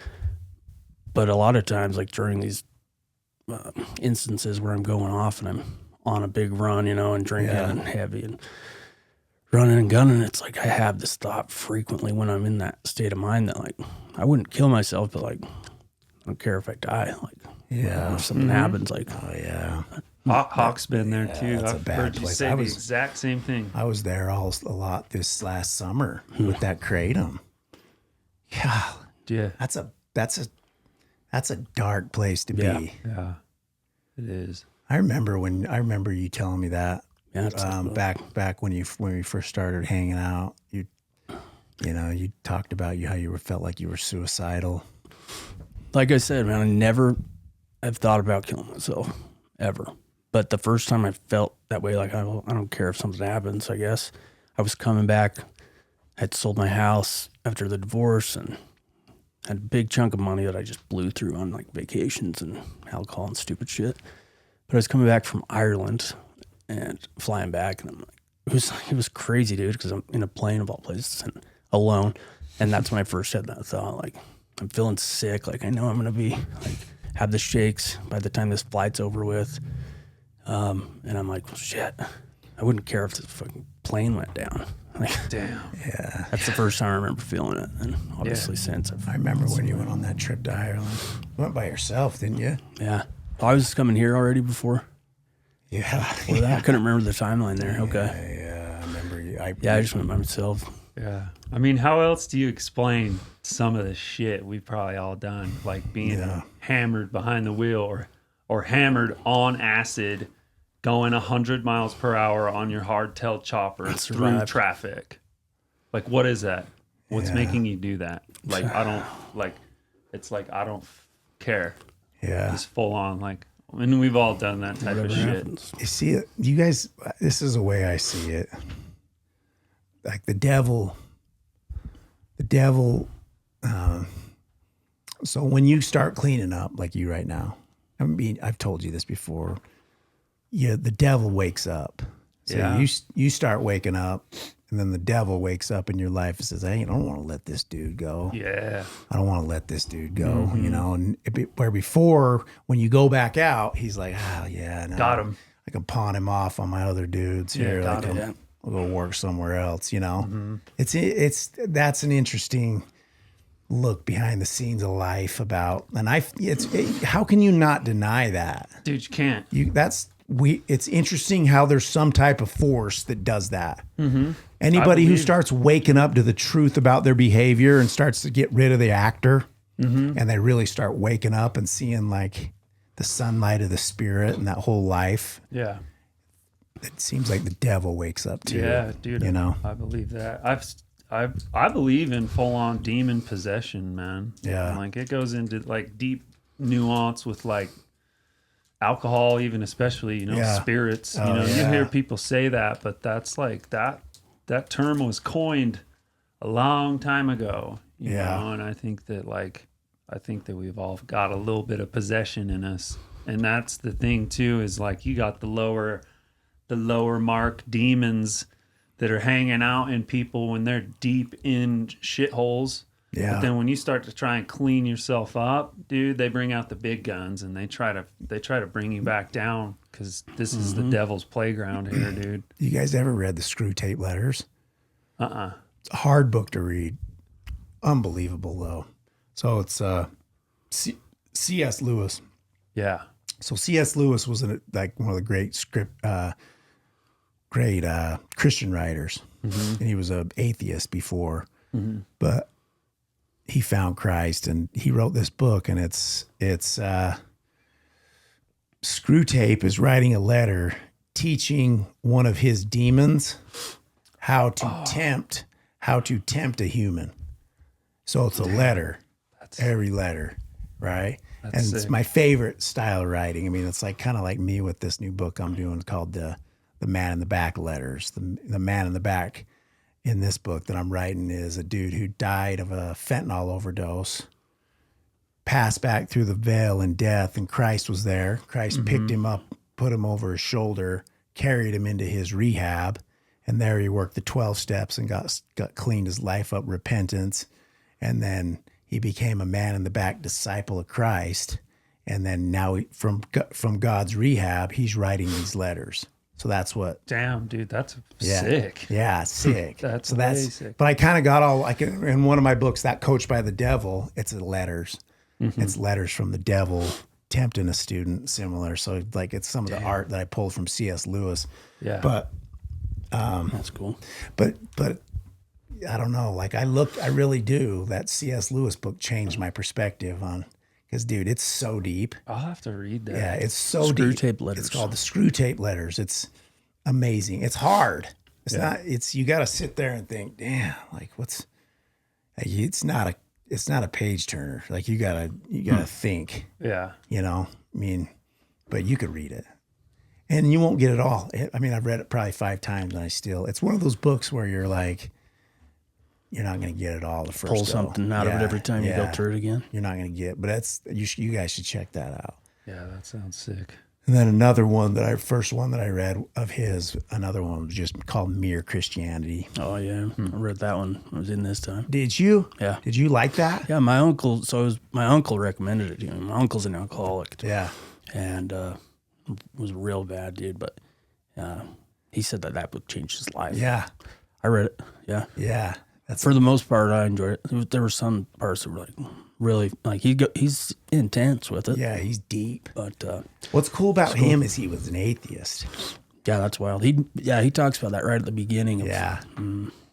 Yeah, that's a good book, dude. He's unbelievable writer. But well, what do you think? Want to call it? Yeah, we could. I think that was adequate. That was some good shit. Yeah, it was. For sure. Yeah. All right, Yeah. fellas. I think I've said enough. Hey, I'm dude. proud of you, Rick. Thank you, bro. Thank you guys. I'm thankful you're back, and I'm looking forward to getting into it, but Yeah. again, real deep. Hell yeah. we'll get back on here too. That's what we're gonna do. Is we're gonna just Yeah. bring people back Sweet. on Just follow every time. Yeah, just check-ins. Yeah. Yeah. Cool. See, we could, come back and talk about our training or whatever. Yeah. Yeah, we'll cycle back. We're gonna try to get some other people too, but yeah, we'll just do whatever we want, really. Yeah. Yeah. That's what I love Yeah. about it. Yeah. So, Sounds good to me. all right, love you, bro. Love you guys. Right on.